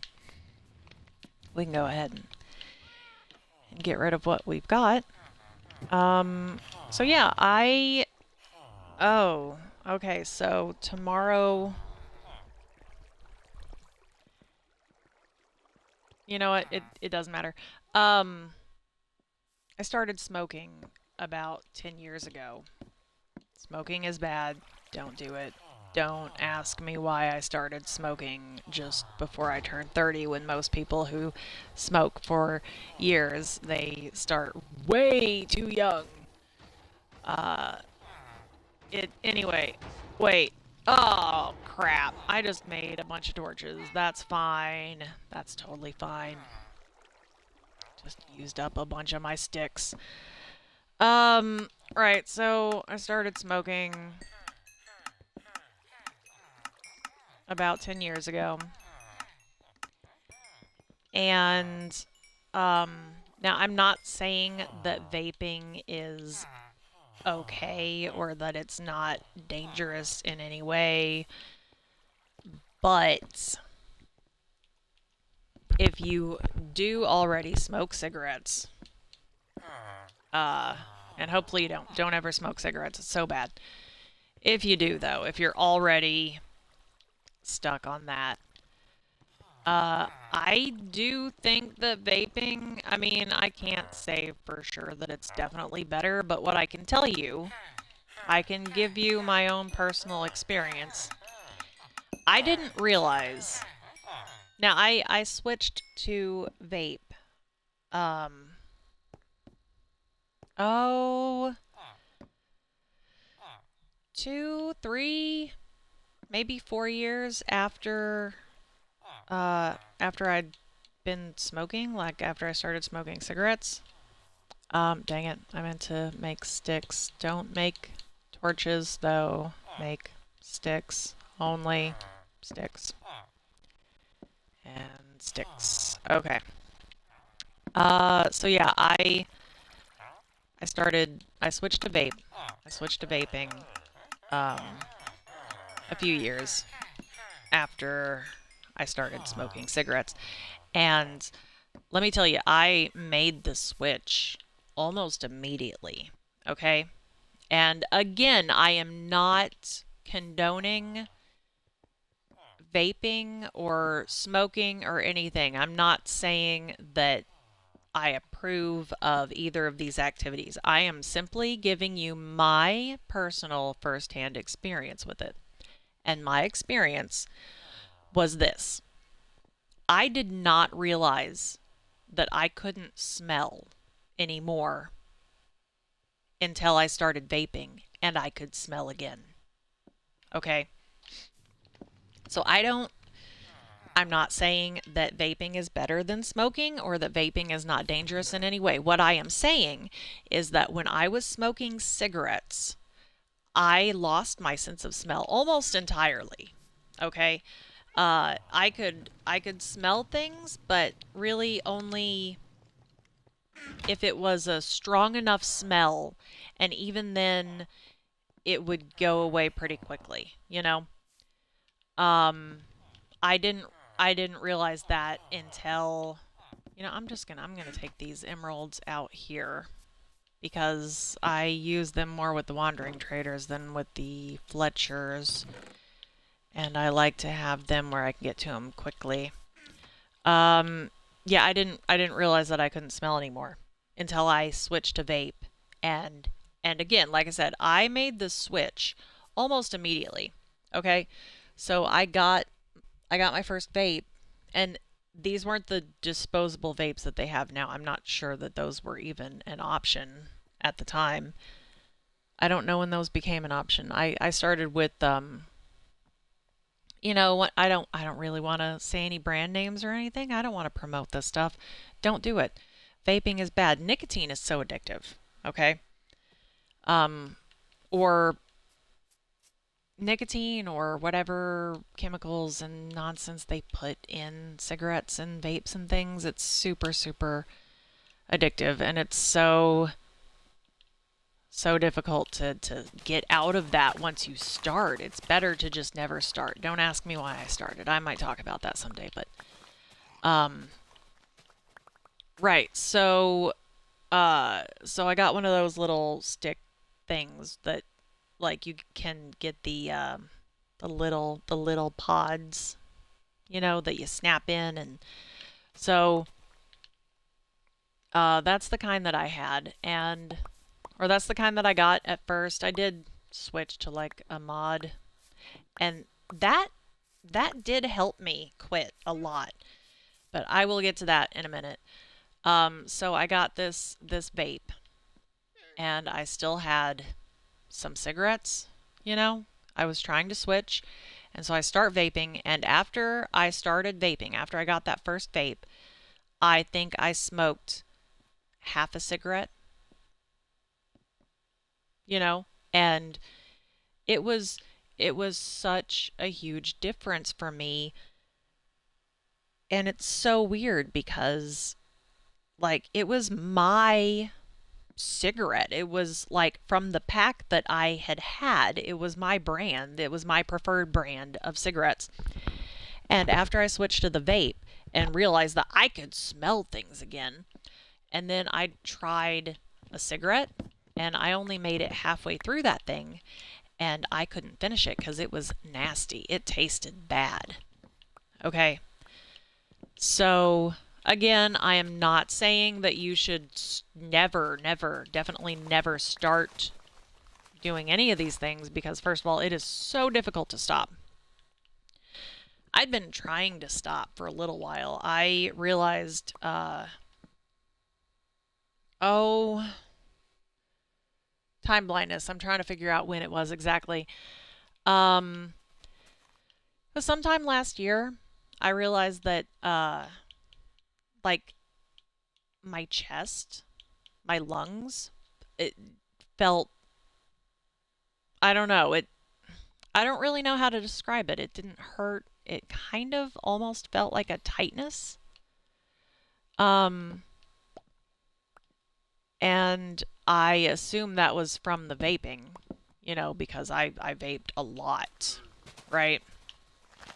Uh, but it concerned me. It concerned me enough that I mentioned it to my doctor, and everything seems fine. But like doctors, if you ever tell your doctor that you smoke or you vape or you use any kind of nicotine product, like they're gonna tell you every time they see you, have you quit yet? Have you cut back? Like when are we gonna quit doing this? But that's their job, right? They're just trying to keep you well. Most of them. Some of them probably want your money, but for the most part, they want you to be healthy. Uh, so yeah, I mean, and it has gotten better since I quit vaping. Now, what I was saying before about how switching to a mod helped me quit. So when I say a mod, I'm talking about one of those big, um, the big ones that you see people using, where you hold the button down and it makes big clouds, right? So I had one of those. And I definitely hit it way too much, like way too often. Enough that my boyfriend, who also vapes, would comment on how frequently I would hit my vape. And so that definitely was contributing to that weird tightness in my chest, I guess. Um, but and this I for a while, I'm sure, as a matter of fact, I know people did not believe that I was really trying to quit. Okay.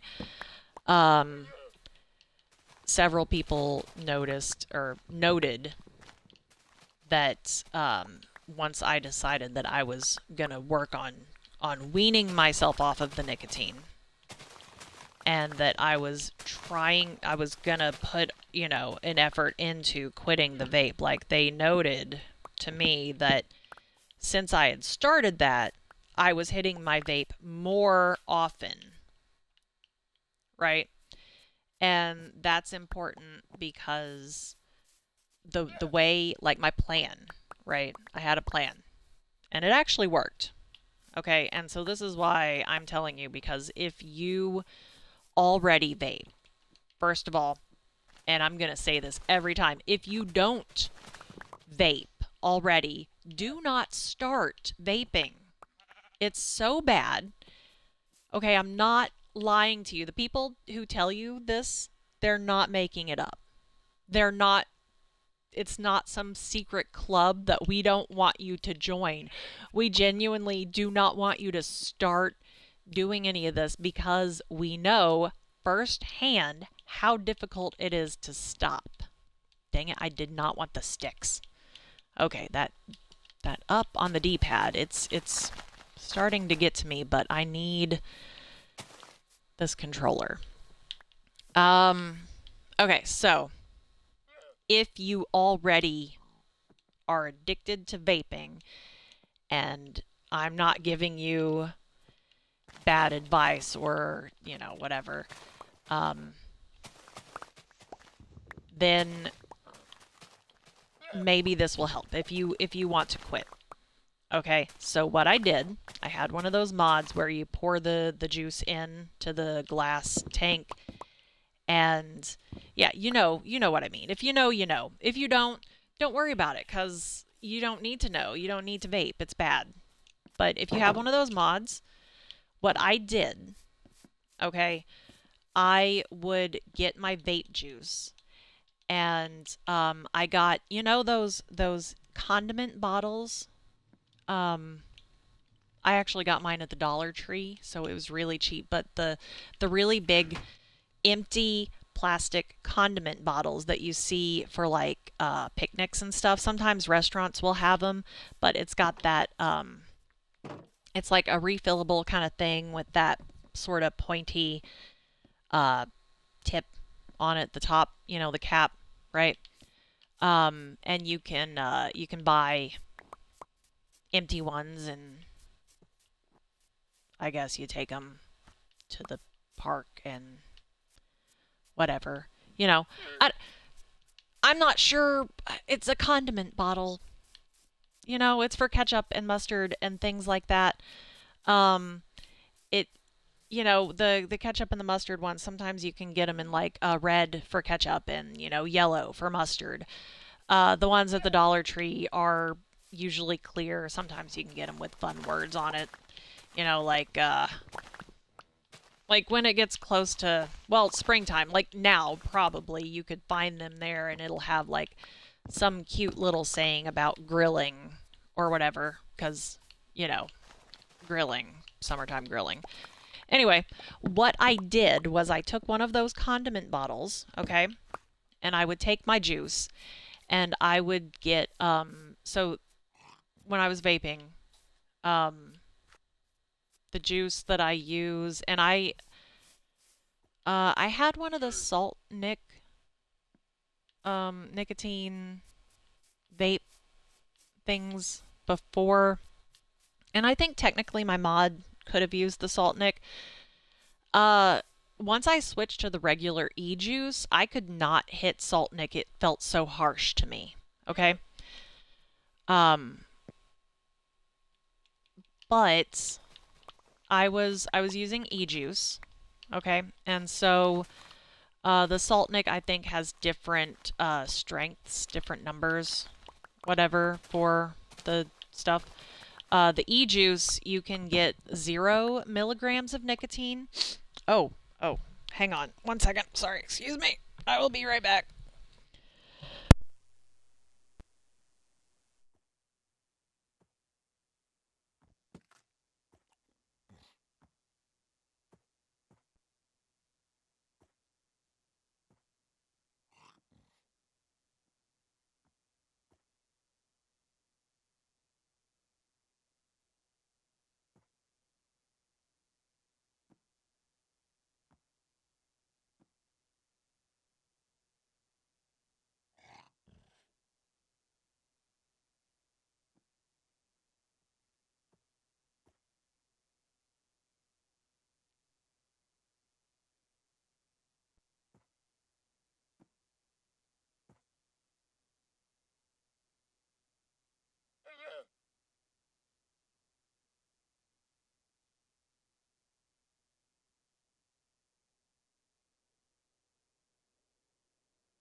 Oh, okay. I'm back. I'm so sorry about that.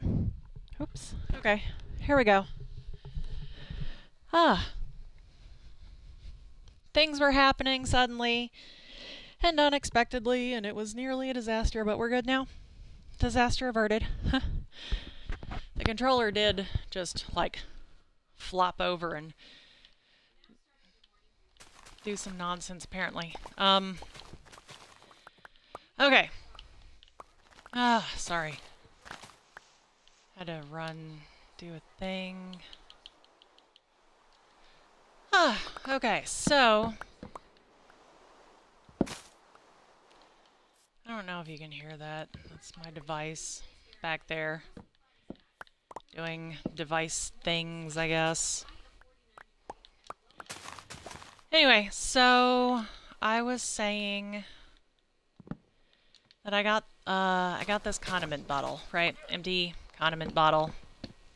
And I would put my juice in that. Like all of my juice, okay? Because it fits several bottles of the e-juice. And so the e-juice comes in different strengths, different milligrams of nicotine. Milligrams, I think. Anyway. So you can get it in a 0, a 3, or a 6. Okay? And what I would do is I would get, I started out, I think I went straight to cutting it in half. Because I was using a 3 milligram initially, right? Before I decided that I was gonna cut back and wean myself off the nicotine and quit, right? Because I didn't want to quit just cold turkey, you know? I mean, I could have, just didn't want to try to do that. I felt like life is stressful enough, and when I'm too stressed, I go for the nicotine, and so I felt like that would be setting myself up for failure, you know? So I didn't want to try cold turkey. I figured I would wean myself off of it slowly, gradually, so that when I did finally give it up completely, it wouldn't be such a shock to my system, right? So I had this empty bottle, and I would put all my juice in it, and I started buying my juice. I would get several bottles at once, right? And so I was using only a 3, but then when I decided to really try to quit, I started buying half in the 3 milligram and half in the 0. So I would pour all of them, all the juice, into this one condiment bottle, and I would shake it all up and mix it together so that essentially I was vaping, instead of 3 milligrams nicotine like I had been, it was 1.5, right? And so I did this for quite a while. I think probably over a year, actually. It was maybe more than a year or 2. I really don't know. Time blindness and ADHD, it's a problem sometimes. Because I don't know when things happened or how long it has been since a thing happened. But anyway, so I did that for quite a while, long enough that, you know, people who knew what I was doing, a lot of them, like, some of them were like, oh, that's awesome, you're doing great, you know, you give me hope to quit vaping myself, and, but some of them, you know, were like, oh, okay, yeah, like, sure, I will believe it when I see it. Then I started cutting it even more. Instead of 1-to-1, I would do 1 3 milligram and 2 0 milligrams. So, like, I went from 1.5 milligrams, essentially, to 1 milligram nicotine. And then,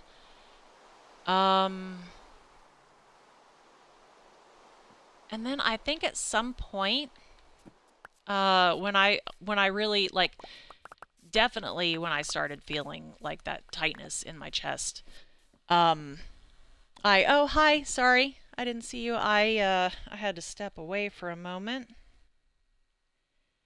Hello, welcome. So definitely, around the time that I started feeling like that tightness in my chest, and I felt like, it's definitely affecting my health. I really need to quit. Um, I think that I stopped even putting any nicotine in the juice at all. Like I just was buying the 0 milligram nicotine, and I was just adding that to that condiment bottle where I had mixed my juice so that I was still refilling my vape with that, but I had a small stock of like 0 milligram nicotine juice, and I was just adding that in as it would get low, and I would shake it up so that whatever nicotine was left in there. Um, oh, I'm sorry. This is a private realm. Uh, I did mention earlier that like I made this realm for me and my kids, and I'm just kind of messing around in here for now. If my streaming like goes anywhere, because I do post these on YouTube. Um, if I can maybe make any kind of money off of this, that would be awesome. I wouldn't mind setting up some kind of a public server, like that. That would be really cool. Uh, it's not that I don't like playing with other people. I do. I'm kind of really protective about my stuff, and like, oh my gosh, I have almost 7,000 days in this realm, and yeah. Um, okay, right. So the vaping thing. So I have this condiment bottle, and I'm just adding more and more 0 milligram nicotine to it until eventually there was no nicotine in my vape at all. And then it was just a matter of I started timing myself. I started timing my vapes. I would set a timer on my watch for I think I started out every 30 minutes, right? So that I would not hit my vape until that timer went off, and then I would reset the timer. And then I did that for a few days, and then I bumped it up to an hour at a time so that I was not allowing myself to hit my vape until that timer went off, and so it's at least an hour between puffs. And I mean, it worked. I quit. I haven't vaped in a couple of months now, and every once in a while I'm like, I kind of want to vape, but it's not so much that I crave the nicotine exactly. It's more that I'm just kind of bored, or I want something to do with my hands, or sometimes I'm just hungry. Um, so I'm not like totally out of the danger zone as far as, you know, starting up again. I'm really hoping that I don't. I'm doing my best to manage stress and, you know, to not tempt myself with vaping or nicotine or anything. I'm trying to get my boyfriend to quit. Of course, his job like is pretty stressful, so I get it if he's not ready to quit. Uh, that's fine. Like, you can't force yourself to quit an addiction if you're not ready, you know? Uh, like, definitely try, but also, if you're not in the right headspace, it's not really gonna happen. But either way, that's just my experience with smoking and vaping. Again, I'm going to say this as many times as I need to. Never start. Just don't do it, okay? It's so bad. It is so so bad. And I'm glad that I did quit now. I hate that my kids like have seen me vaping and smoking as much as they have, but I am glad that I quit while they're still kids. They're still here at home, and it's a lot easier for me to tell them never smoke, never vape if, if I'm not doing it myself, right? Like my mom, she smoked when I was a kid, and she would always tell me and my brother, "Don't ever start smoking." And I'm like, "Okay, but you do it. Like, why are you doing it?" I feel like that's a phase that kids go through. My oldest is definitely hitting that phase hard. Um, Mostly with soft drinks. It's there's. I mean, I give in way too much, like a lot more than I should. But sometimes I don't know. You got to pick your battles in life, and just arguing with a teenager, it's so frustrating sometimes. And it's been a rule for a long time. It's been a very well established rule. So I don't know why I need to say it again and again and again. But no more than one soft drink a day. And even that is really like, that's too much sugar. But whatever. Like, also, sugar itself isn't bad. It's just the way that we consume it, the amount that we consume, and the form that we consume it in and stuff. But yeah, like with him lately, you know, I tell him, he asks for a soft drink, and I'm like, okay, have you had one today? Well, yeah, but I want another one. And I'm like, dude, one a day. You don't need more than that. It's not good for you.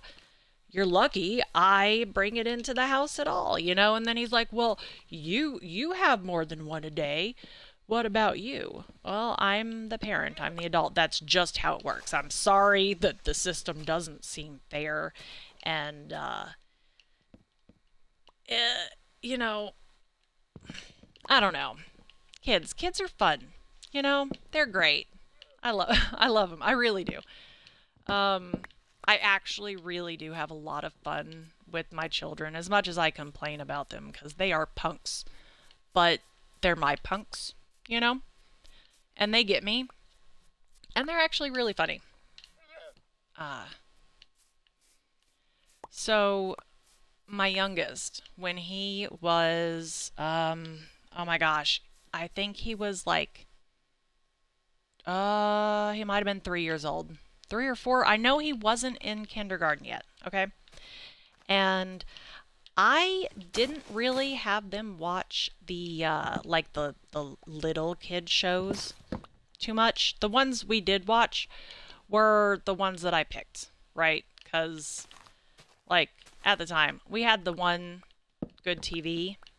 So we were watching TV together, and I can only handle so much of some of those little kid shows.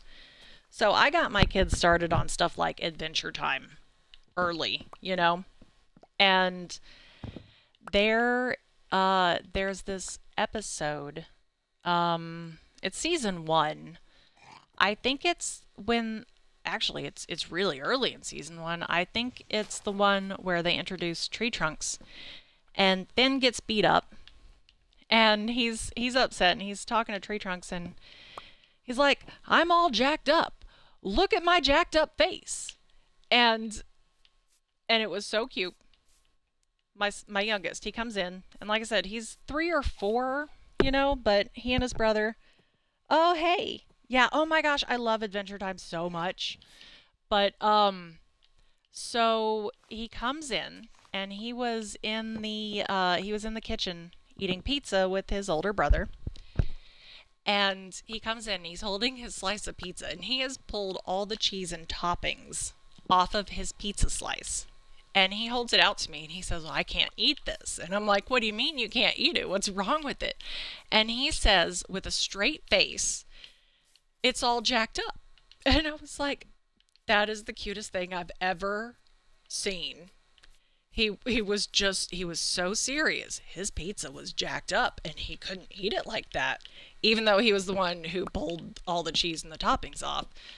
And I was like, you know what? You used that phrase correctly.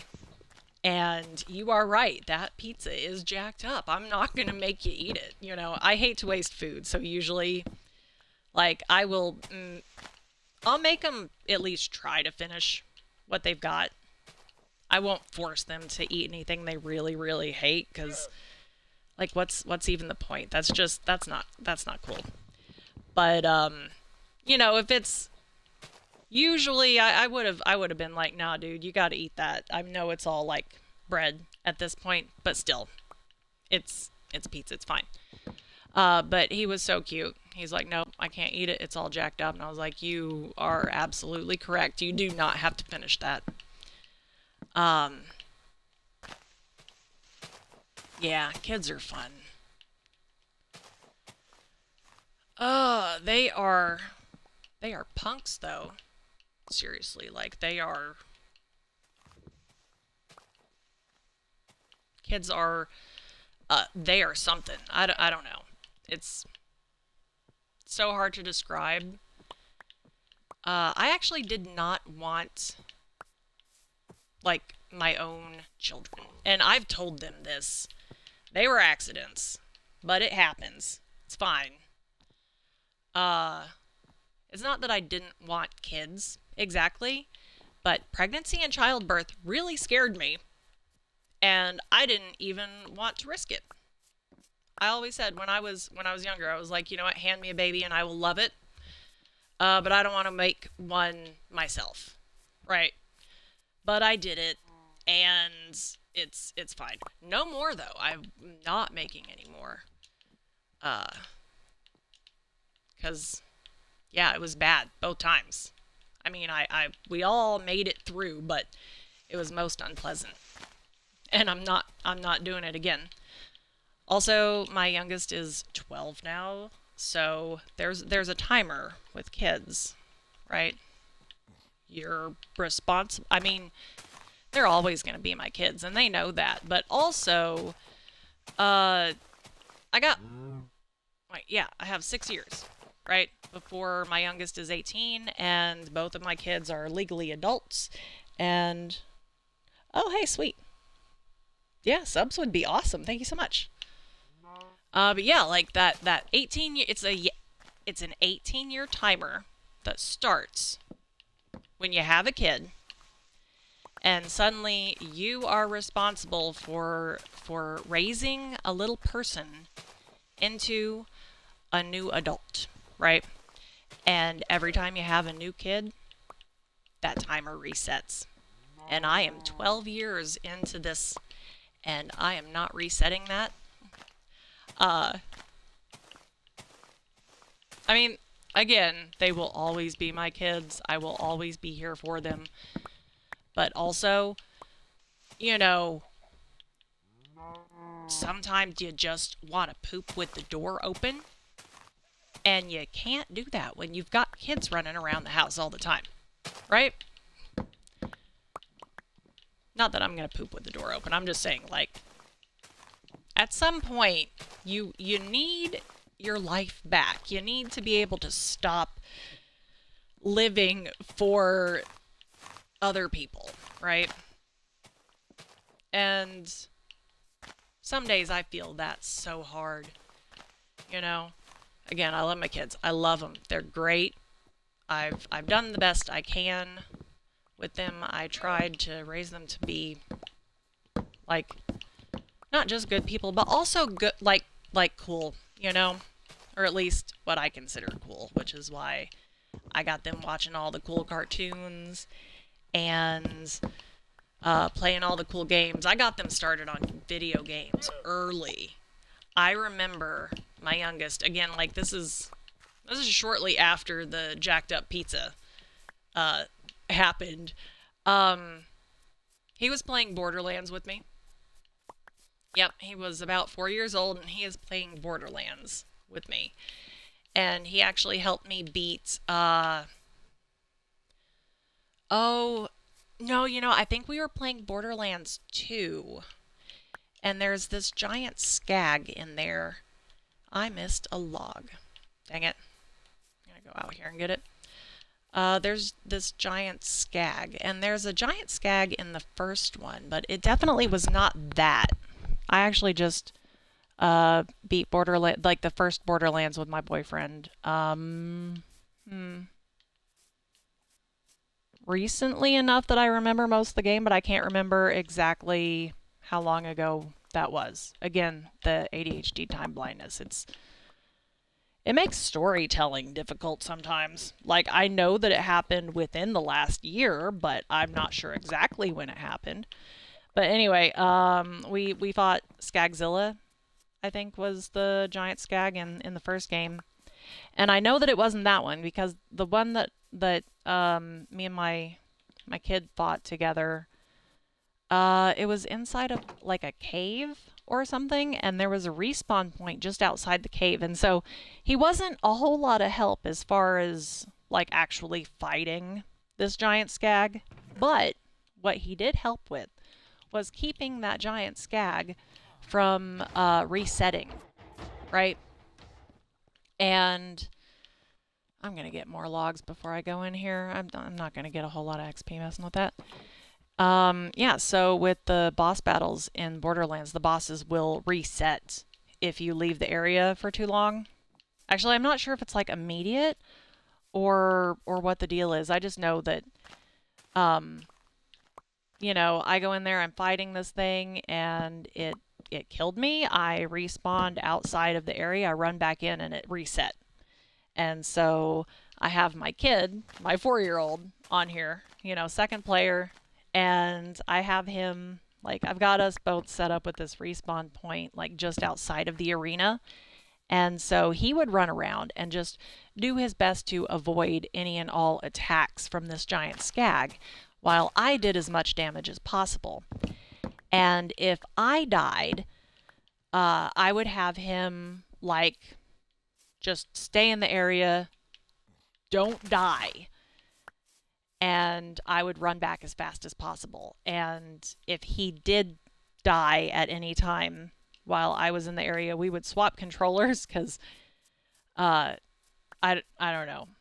He was little, but he would get lost trying to find his way back into the arena. And it climbed up on the chest. And so I would have him just take my controller and run around in a circle and try not to die while I got him back into the arena, and then we would swap back. And it was really fun. I enjoyed it. I doubt he even remembers any of that, but we both had fun doing it. Let's see. I guess I can cut down the cherry trees. I need to. Uh, Nah, you know what? I'm just gonna go with the ones that I have now, and then I'm gonna go to the village because I need to do some work on that. It's a mess. Uh, like most things in my life, it's very much a work in progress, and there's a lot of work that I need to do to that village to get it looking nice. So we're just gonna sell off the sticks that we can make right now. And let's go with the shovel. Yep, here we go. I have mending on all my equipment. Well, except for that one diamond pickaxe right there. That is a throwaway that I bought from one of the toolsmiths. And I haven't used it up yet because I'm pretty sure it only has efficiency 1. And I want to buy some more, combine them, get a higher efficiency. Alright, let's do this.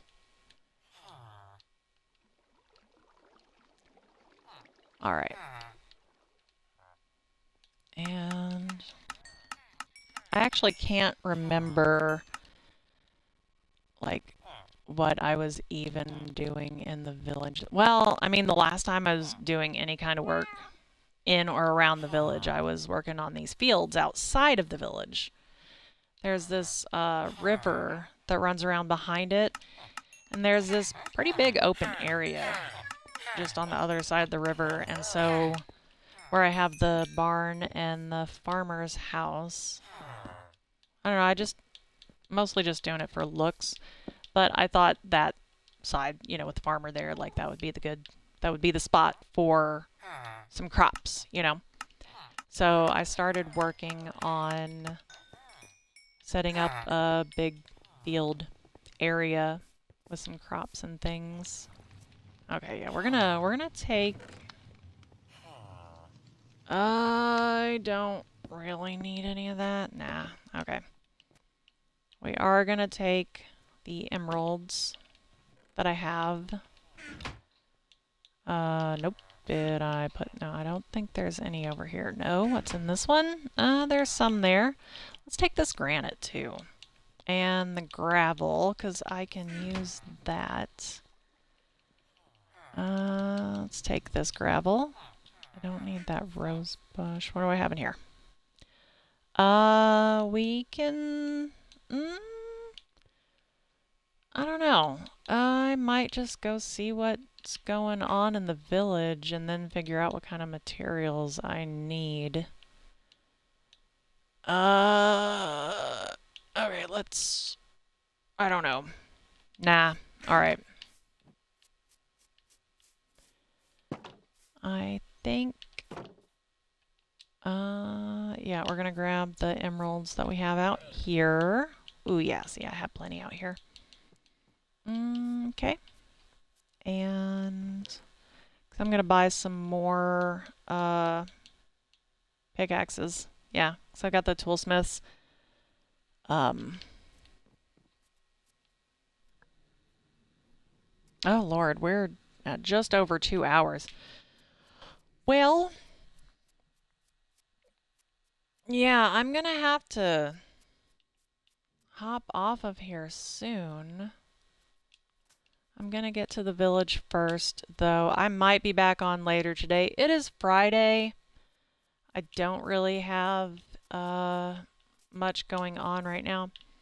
This is a furnace. I may have mentioned when I was like working my way over here to work on the tower. This was a huge dark oak forest. I took down a lot of trees. Also, over this way, I cleared out a ton over here.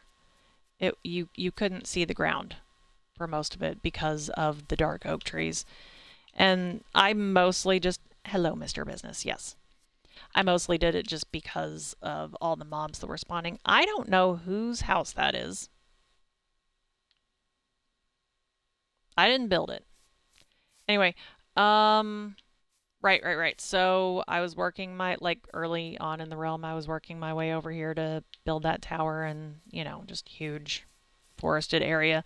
Like, this up here was mostly clear already. There were a few trees that I took down, but I built a shelter here, just a temporary little place where I could sleep through the night and just some storage and supplies and stuff while I chop down all the trees. Not all of them, I left some. Or maybe I grew that one because it looked kind of barren over here. I just haven't gotten all of this stuff out of the... There was actually like a depression right here. Like I don't know, it went down another block. I didn't actually just put them in the ground like that. I filled it in though because I got tired of messing with it. Running through there and then fall in a hole. I'll take care of it eventually. Maybe. We'll see. There's my beacon. Yeah, so the wither. That was a fun one. Oh, and I have this air. I don't know if I've shown you guys this yet. I have this. So, okay, well, like I was saying, all of this was forest. All of it. Right? I grew these trees back because I did cut down like every tree that was out here. I left the mushroom. I didn't grow that mushroom. I kind of liked it, so I left it. I think that tree was already there. That one was already there. I don't know who pillared up out of this pit and left that eyesore of a pillar. Yeah, this tree was already here and I just liked the look of it, so I left it. I planted these mostly just because I wanted to get them out of my inventory. But I grew these trees over here because I chopped down all the trees. That tree line over there, that's as far as I made it. I had planned to keep going, but then I was like, hang on, it looks bad, right? So I grew some trees back. But oh yeah, and I got these things. They are pretty at night. Uh, and that's my castle. It is very much a work in progress. And I may give you all a tour of that soon. Possibly. I don't know. It's not very pretty, but there are a couple weird water blocks in there that I found exactly as they are now. I haven't messed with them. I did encase them in glass because I didn't want anybody else to mess with them, but like they're just floating. They weren't floating when I found them. I was leveling out, like that's a big hill. I was leveling out the top so that I could build a castle up there, and then well, there's a water source block. And I was like, okay. And then I'm digging around it and it didn't go anywhere. And then I dig under it and it didn't go anywhere. It's just floating. So, yeah, I left them there. They are just part of my castle now. This is the woodsman's cottage. I had a very basic little house over here that I could stay in while I was working on taking down all of the trees in the area. Really just for the mobs. There were so many hostile mobs, and I figured it was easier to take down all of the dark oak trees because they just make this solid canopy, you know? I figured it was easier to just get on top of that canopy and take down those trees so that sunlight could get through than it was to run through the very dark, scary forest and put lights everywhere to keep the mobs from spawning. So that's what I did. And now I'm starting to grow trees back. And I didn't want it to be all dark oak again. I wanted a variety. Oh, that mushroom is also original. I did take down some of the mushrooms, but for the most part I left some of them, at least. You know, there's another one. But yeah, I had a really basic house over here while I was doing all of that. And then I decided, you know, maybe I'll just make it permanent, right? Like, that isn't actually permanent. I should probably just take that with me. Oh, the burbs are back. Actually, why? Yeah, I don't think... Or maybe I should take it out to the side a bit? I don't know. I don't know what I'm doing. Fireplace, there's fire in there. So, also, I'm pretty sure I put one up top with a hay bale under it to make the smoke extra smoky. Hello? Oh, cow. Hello.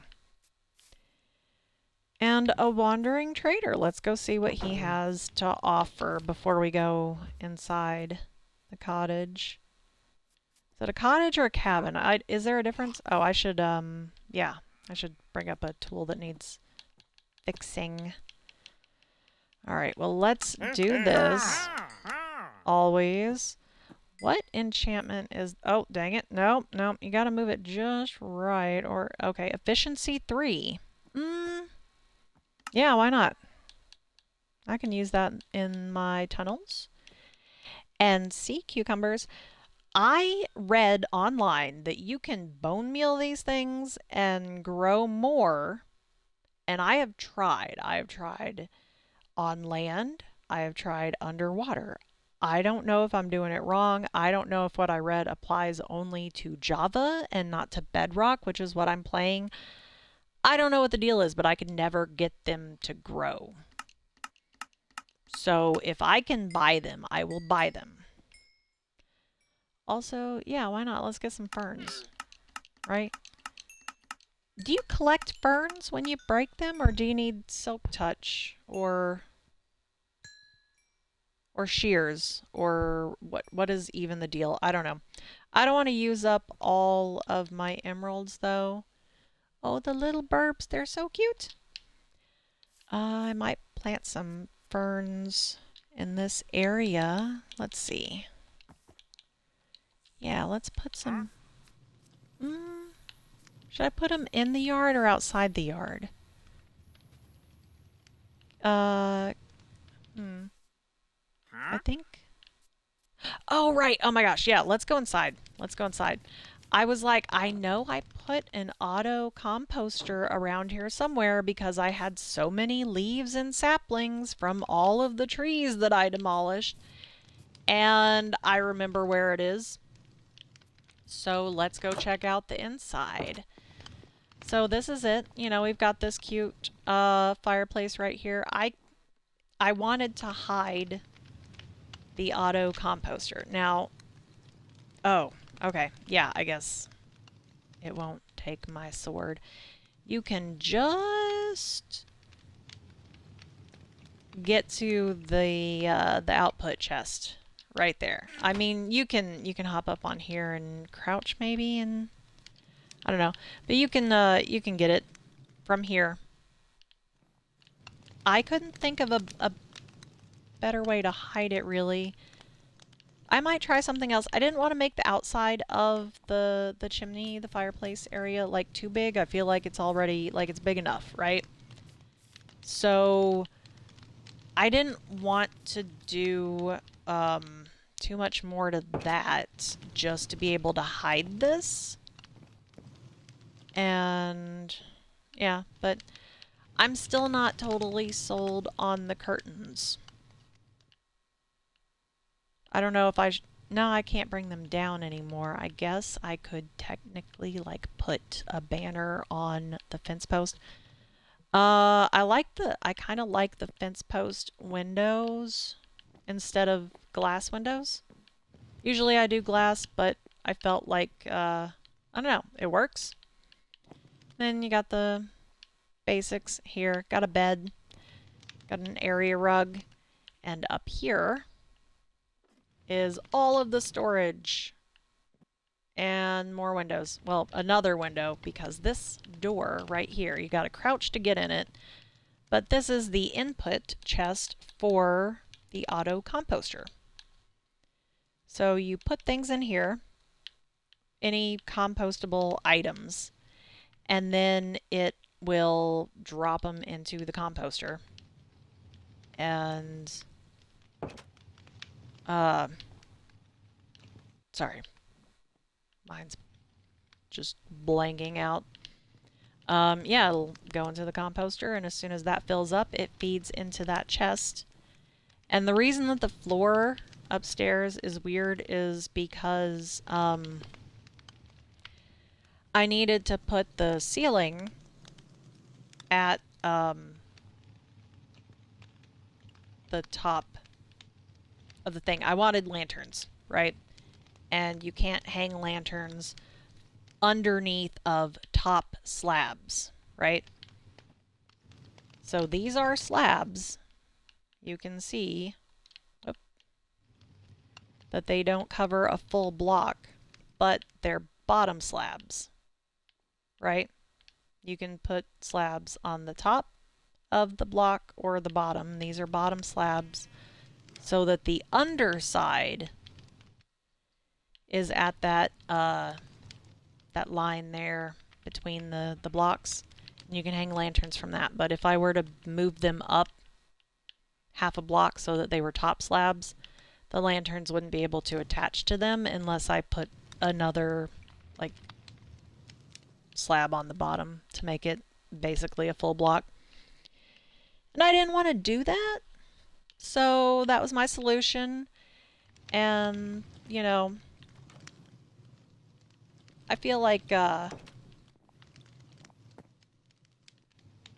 don't know, it's the attic, it's storage. I might put some more stuff up here. I might change out some of this. Make it look more like an attic looks generally, because they tend to be cluttered. And I kind of like the idea of having a interesting, weird little secret door up here. You know? I also needed to make sure that you couldn't, like, people can't fall into the fireplace. Uh, so, yeah. But there's enough room. I guess, really, you don't even have to go in there to get to the chest. You can just do that. Right? That works. But that's my auto composter right there. And then again, you gotta get right at that angle and you can open the output chest. I like it. And again, I'm not sure about the curtains. I might take them down, just do away with them entirely, but I feel like, I don't know, kind of adds something to the place. But that is the woodsman's cottage. And then, you know, I put the fence around the place. I think I'm happy with the fence. I think. I'm not sure. I love lanterns. I mean, I will put torches everywhere just to light a place up so that nothing spawns around me. But when we're talking about decoration, I love torches. Or not torches, lanterns. Right? I love putting lanterns everywhere. And I feel like this is awkward because the other corners of the fence are, you know, the logs. But I didn't want to take it all the way back there, and I guess I could just fill all of this in. It's unnecessary, you know? It's just an extra little bit of water that only barely connects to the river. Anyway, I wonder if the boats are still being weird. Okay, yeah, it's kind of laggy, and I don't know why. I don't know why the boats in the realm. Okay, we're good. No, yeah. Yeah, okay. We're good. Kind of. Yeah, it's a thing. I heard that noise. It's a thing that started happening just recently, really. I think since the most recent update, uh, the boats just act weird. Mr. Business? Mr. Business, what are you up to? Ah. Oh, did I not close the doors? Close those doors. I need to... Oh, hello, sir. Do you want up? Come on. Come on, get up here. Get up here. Come on. No? Okay. I need to do some more work on this. Like, I don't even have anything up there. I'm not sure if I was going to put glass there or fence posts or what. I'm not sure if I like this. It feels kind of, I don't know, busy to me, right? Like, not messy, really. It's, yeah, I might just take that out. Mr. Business. Mr. Business, what are you up to? What are you doing? Yeah, I don't know. I just wanted, it's my aquarium. I wanted like a welcome center, visitors center kind of thing. Mr. Business, I swear. I wanted something right here at World Spawn so that,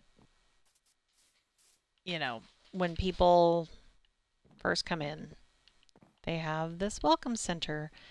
And most of the storage is junk that I dropped off because I was working on things or I was working on this or whatever. And I was going to put like a book and quill, whatever, here so that, just an intro.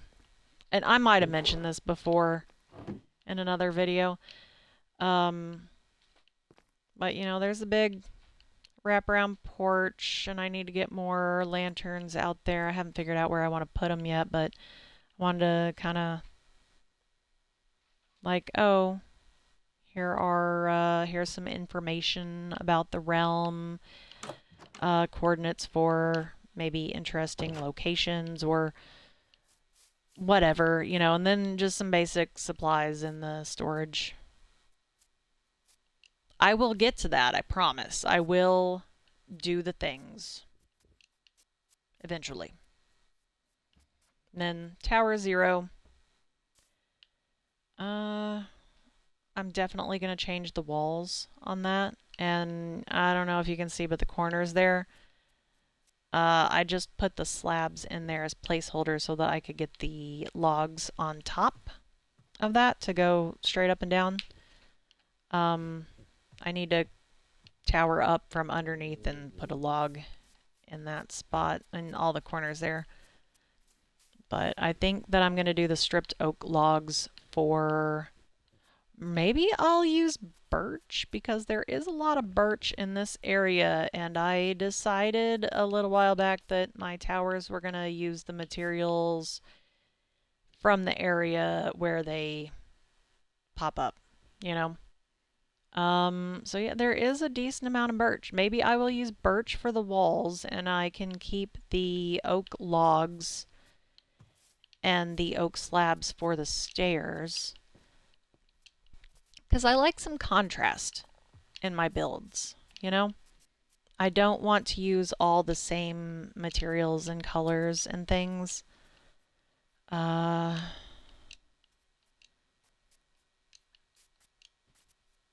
horse stables. Oh. Ooh, I need to... Am I gonna put shutters all the way around or no? I should probably put shutters all the way around. It'll, yeah, it'll break up some of that monotony there. These horses. Oh, and the donkey. Yeah, more donkeys. Not all of these are tame. I didn't want to, oh, and my, now that is mine. That's my skeleton horse right there. I think he might be the last surviving skeleton horse from, I don't know, 2 or 3. I think we had, actually, maybe there were, yeah, Skelly. 3 or 4 skeleton horses. How do you get a skeleton horse? Is that, I can't even remember, actually. Isn't that like a thing that happens now? The kids got the skeleton horses with the, like the skeleton was riding skeleton horses. I don't know, and there's like a group of them. Somebody else knows what I'm talking about. I have no idea. But kids came across one of those things and got several skeleton horses from it. And, you know, gave me one. I think gave his brother, whichever one got the skeleton horses, gave the other one and me skeleton horses. And I'm pretty sure that I have the last surviving skeleton horse. So I would love to get more. It looks very cool. But yeah, not all of these horses, all the stables have an animal, at least one. sometimes more than one. I think, oh, where's that one? I haven't named like most of these. I should. I really should. I should sleep, apparently, because it's raining. Let's just use this house. Why is one of these beds not... Is it the lighting? Or is that what a light gray bed looks like? I guess I could just pick it up and see what it says, but I don't want to right now. I fell in a hole. I don't know if I like the road like this. I was working on it, and I'm kind of like, I don't know where to go from here. You know? Like, do I just transition to some other block type? Like I could maybe in here I start to intersperse the prismarine with, I don't know, whatever other block and make it into kind of a more of like a walking path, I guess. Or I not path blocks. I don't do that. Yeah. Yeah, these guys. I think Matthew is the one with the good... Dang it, am I talking to Harry? Oh, no, Matthew. Ah, it says their names up there at the top. Oh, that's my phone yelling at me. So I believe... Nope. We're going to hover over this and we're going to look... Yeah, Unbreaking 2 and Efficiency 2. Yeah, Matthew's got the good pickaxe. I should probably just get this now. Oh, okay, yeah. He can sell more than one in a day. Awesome. I need to drop off some things. I should take them to the barn. That's where the storage is. But that's the flower shop. I need to, you know, plant more flowers around town. And I will. I just felt like the flower shop really needed the most flowers, you know? That's got some up there. Pretty sure I actually left, maybe I didn't leave emeralds laying around town. There are so many horses here all of a sudden. Hello. Hello. You're pretty. I like that color pattern.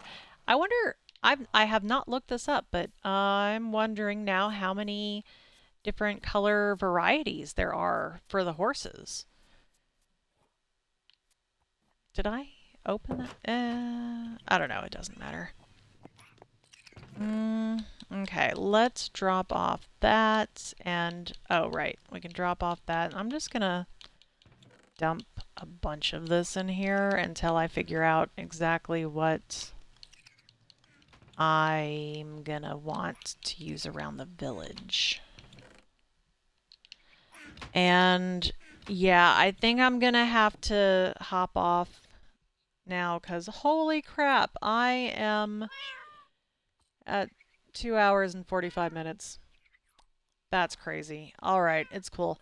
So, like I said, I might be back on here later today. I might not be. I should really, you know, do something productive. I'm sure I need to clean something. I do have this baby blanket I've been working on, and I'm making progress, but I really need to, like, just focus on that for a while, because, I mean, if I keep putting it off, then the baby's going to be a toddler before I'm done with this blanket. But, yeah. Anyway, thank you so much to everyone who stopped by. Thanks for all the chats. Yo mom call. I like it. Yep, that's awesome. Well, I hope you gave me a follow so that you can check out my other streams. I do save them on the channel for a week, I think, before they, you know, vanish. but I also try to remember. I've been doing pretty good about it lately, but I try to get these videos exported over to YouTube same day, and they live on YouTube forever.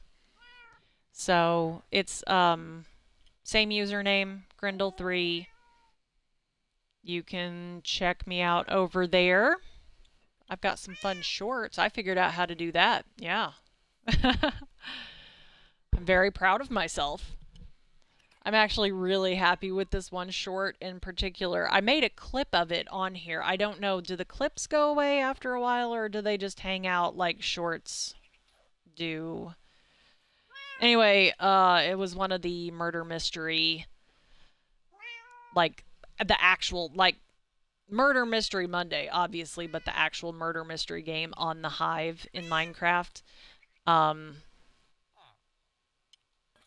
I thought it was especially hilarious, and so I had to clip that and make short and whatever.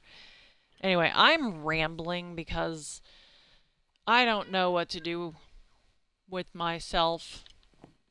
I'm just chilling here with my cats. I should build a cat cafe. Like, I kind of had a plan to do that anyway at some points. Maybe not in this village. Okay, so real quick, before I do actually hop off here. Hello? Oh, horse. Okay. So that's the farmer's house. I think I might have pointed out most of the villager houses the last time I was up here. And then this is the barn. And oh, I guess I can take this down. I made this to cook on, and I didn't want to accidentally jump onto it, so I put a slab above it so that, yeah, it's safe. And then, Mr. Business, are you okay? Are you good? Don't fall off. Yeah, so you can put your whatever you're cooking on here, and then when it's done cooking, it just pops off and you can run around and collect it and cook more, whatever, and there's no danger, no risk of stepping into the fire. Same with my garbage disposal over here, right? You cannot fall into the lava, but you can throw all of your crap in there if you don't want it anymore. And you don't want it cluttering up stuff. Oh yeah, so there's, I was working on, I haven't quite made the bridge. I will get around to it, I promise. And again, I don't know if I'm happy with the roads being prismarine. I do love the fountain, and I kind of like this town center that I have going on here. It's, I don't know, it's cute. I like it. And I like, you know, I like this border here that I have, but I'm thinking maybe, and we will see how it goes, but I'm thinking maybe I'll cut it off here and like over here as well and that side, and I might leave it on this side because I'm planning to do the library in a lot of prismarine, although I might change it up a little bit. But I like how the oxidized copper, it goes so well with the prismarine. You know, this, I haven't been close enough to the library for all of this to oxidize. But this is going to be like the front desk, you know, where you apply for a library card or you check out books or whatever.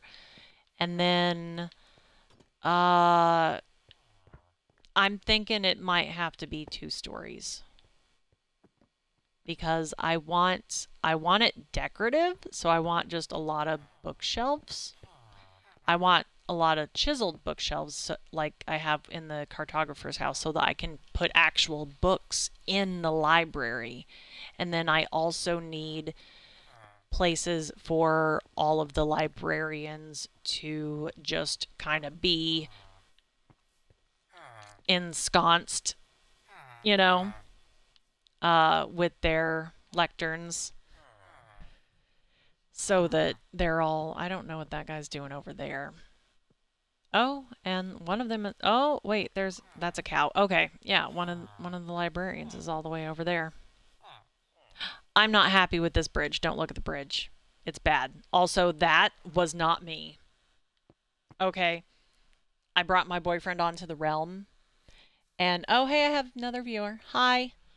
Oh, hello, horse. What? So, I don't know if I like that when you walk into an entity and it goes all weird and fuzzy. It kind of freaked me out the first time I saw it. I was like, oh my god, it's glitching. But that over there was my boyfriend's original base. There's the villager spawner, or not spawner, breeder over there. And then if you go, actually, let's just go check it out. Don't look at the bridge though. It's awful. It's awful. It's hideous. I will fix it eventually. I was really just kind of playing around with how I wanted it set up. I do want a bridge here. I feel like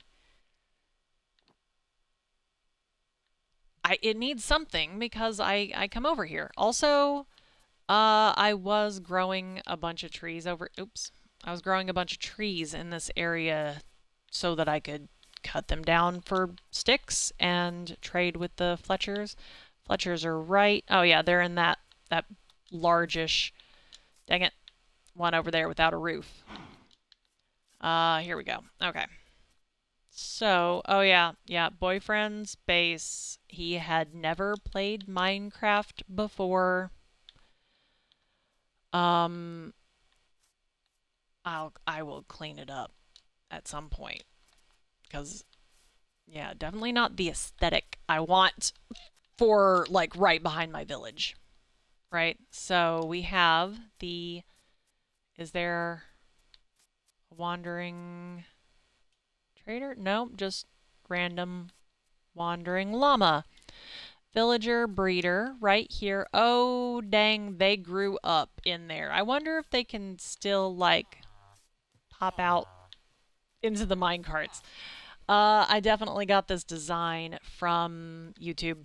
Again, no idea whose video I watched to get that. If I figure it out, I will give them credit. I will give that person credit for the tutorial, for the design. It's been a big help. But if you go this way, and if you remember, I did say that I was trying to get mending, a mending librarian. This is Mendoza. He sells.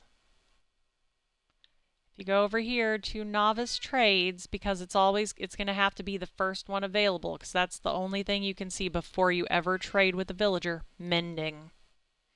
I was actually going to name him Mending, just so that I always knew what trades he offered, and I was typing Mending into the text box, and one of the suggestions was Mendoza. And I was like, you know what? I like it. Yeah, so that's Mendoza. I sometimes just come over here and buy mending books from him and dump them into this chest mostly for my kids if they ever, get back on the realm. My boyfriend, I might be able to talk him into playing on here again someday, and there you go, mending books. Occasionally, my kids have,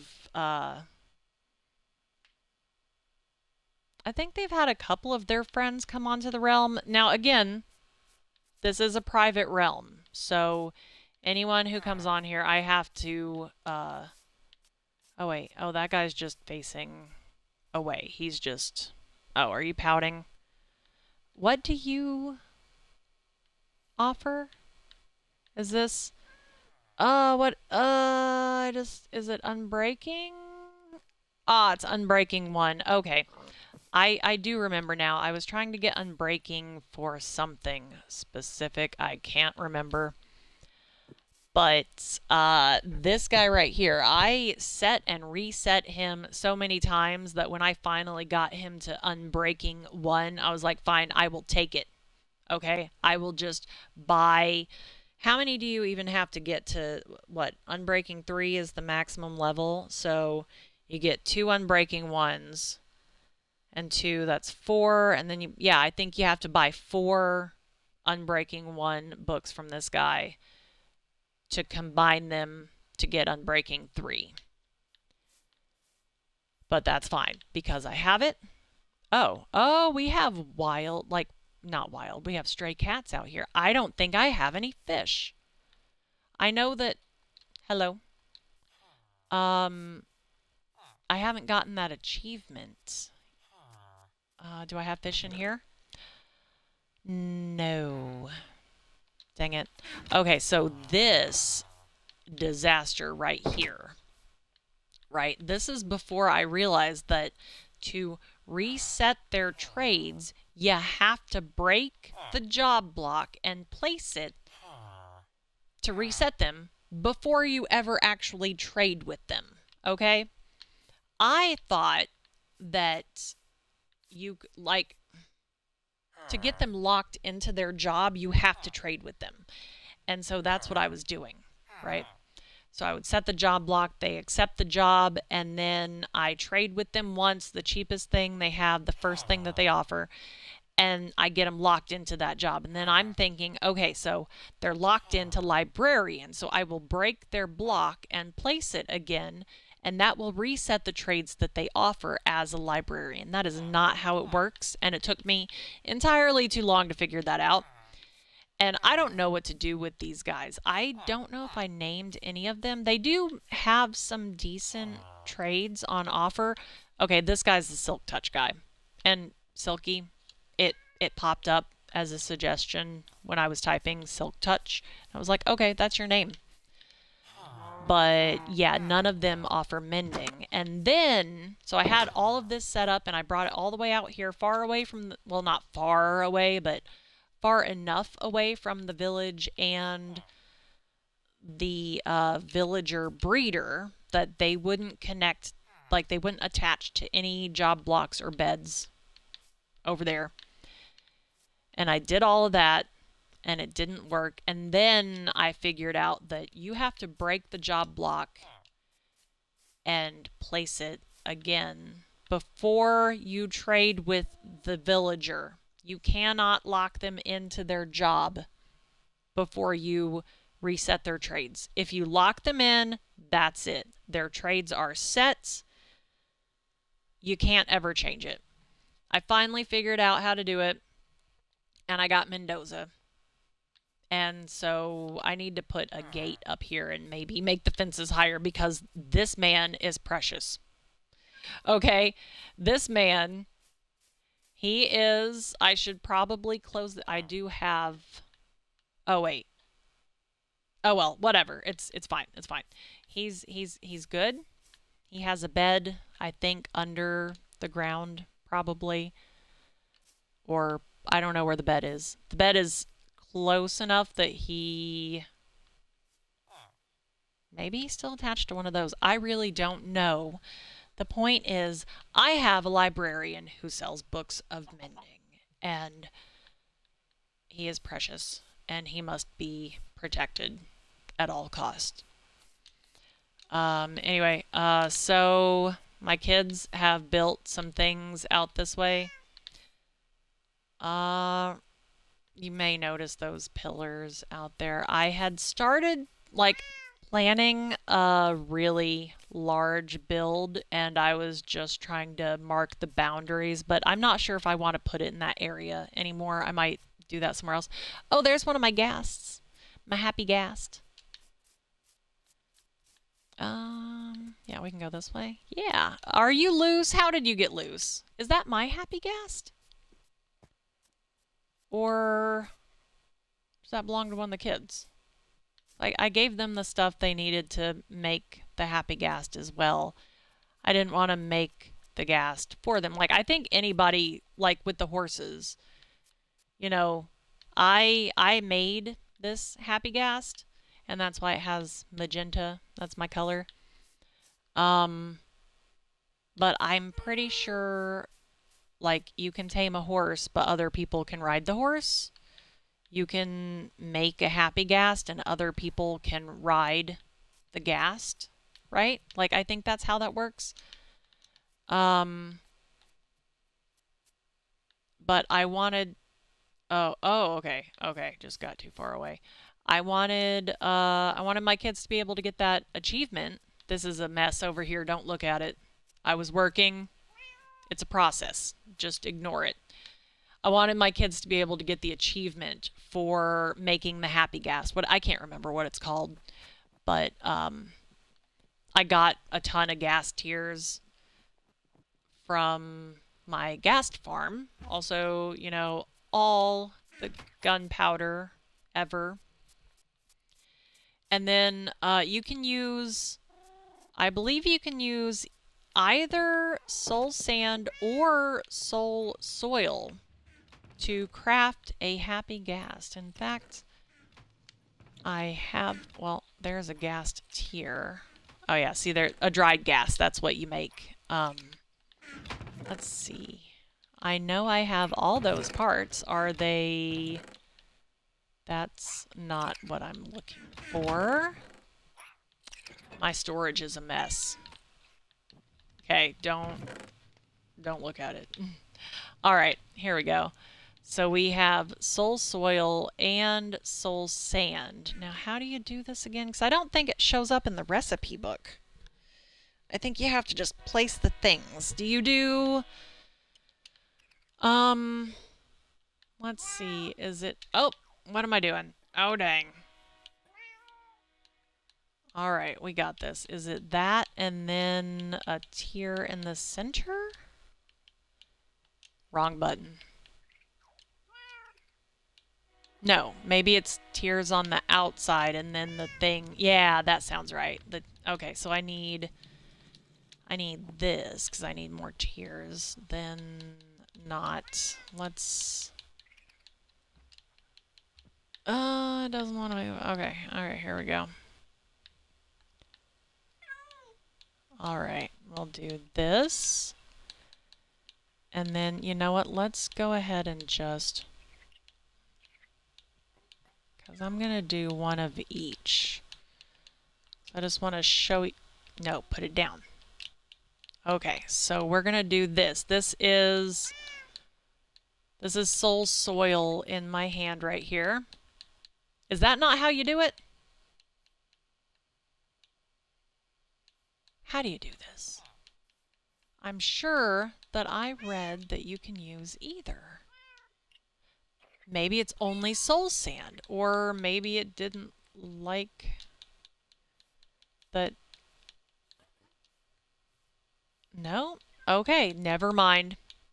It's only soul sand. That's so weird. I wonder if they changed that, because I swear when they first added the as soon as they added the happy ghast, like when they first added that, I was like, yes, I need one. It looks awesome. I gotta do that, like, right away. And I swear it was either or. Okay, soil or sand. Just either one of those would work. Also, I can never figure out if I want to say either or either. I feel like, I don't know, it depends on the rest of the sentence. Does that make sense? Anyway, I don't need to make another one of these things. I've got like 2 or 3 of them. I've got that one that's hooked up to the fence, and then I have another one across the ocean. They're very slow. I thought it would be cool to just fly around on the ghast and I can go everywhere. Right? Like, that's awesome.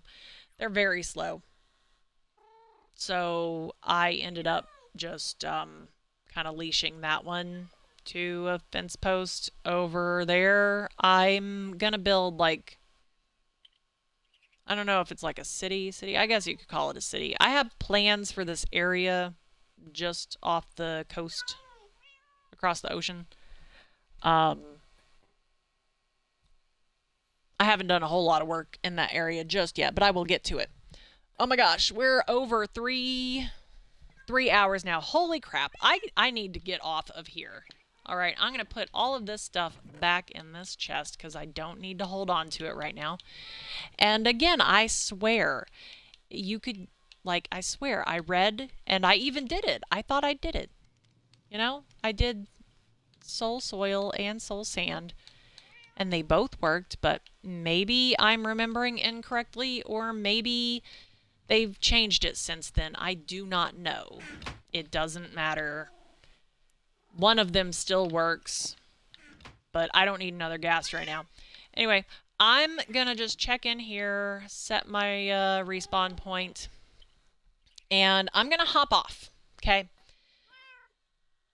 I need to update my schedule. I'm probably gonna, so tomorrow's Spoopy Saturday, I'm probably gonna hop on here and do some kind of spoopy game in the morning. But I meant to set that for later in the evening because I think I've talked my boyfriend into helping me play the spoopy games, right? I know I had fun playing A Night on the Farm. Not with him exactly, but he was here watching me play, and he was, I don't know, he was involved, right? And I even passed the controller off to him at one point. So that was funny to go back and watch that. But yeah, sometime tomorrow evening. Of course, right now my time it's 11:30. Oh my gosh.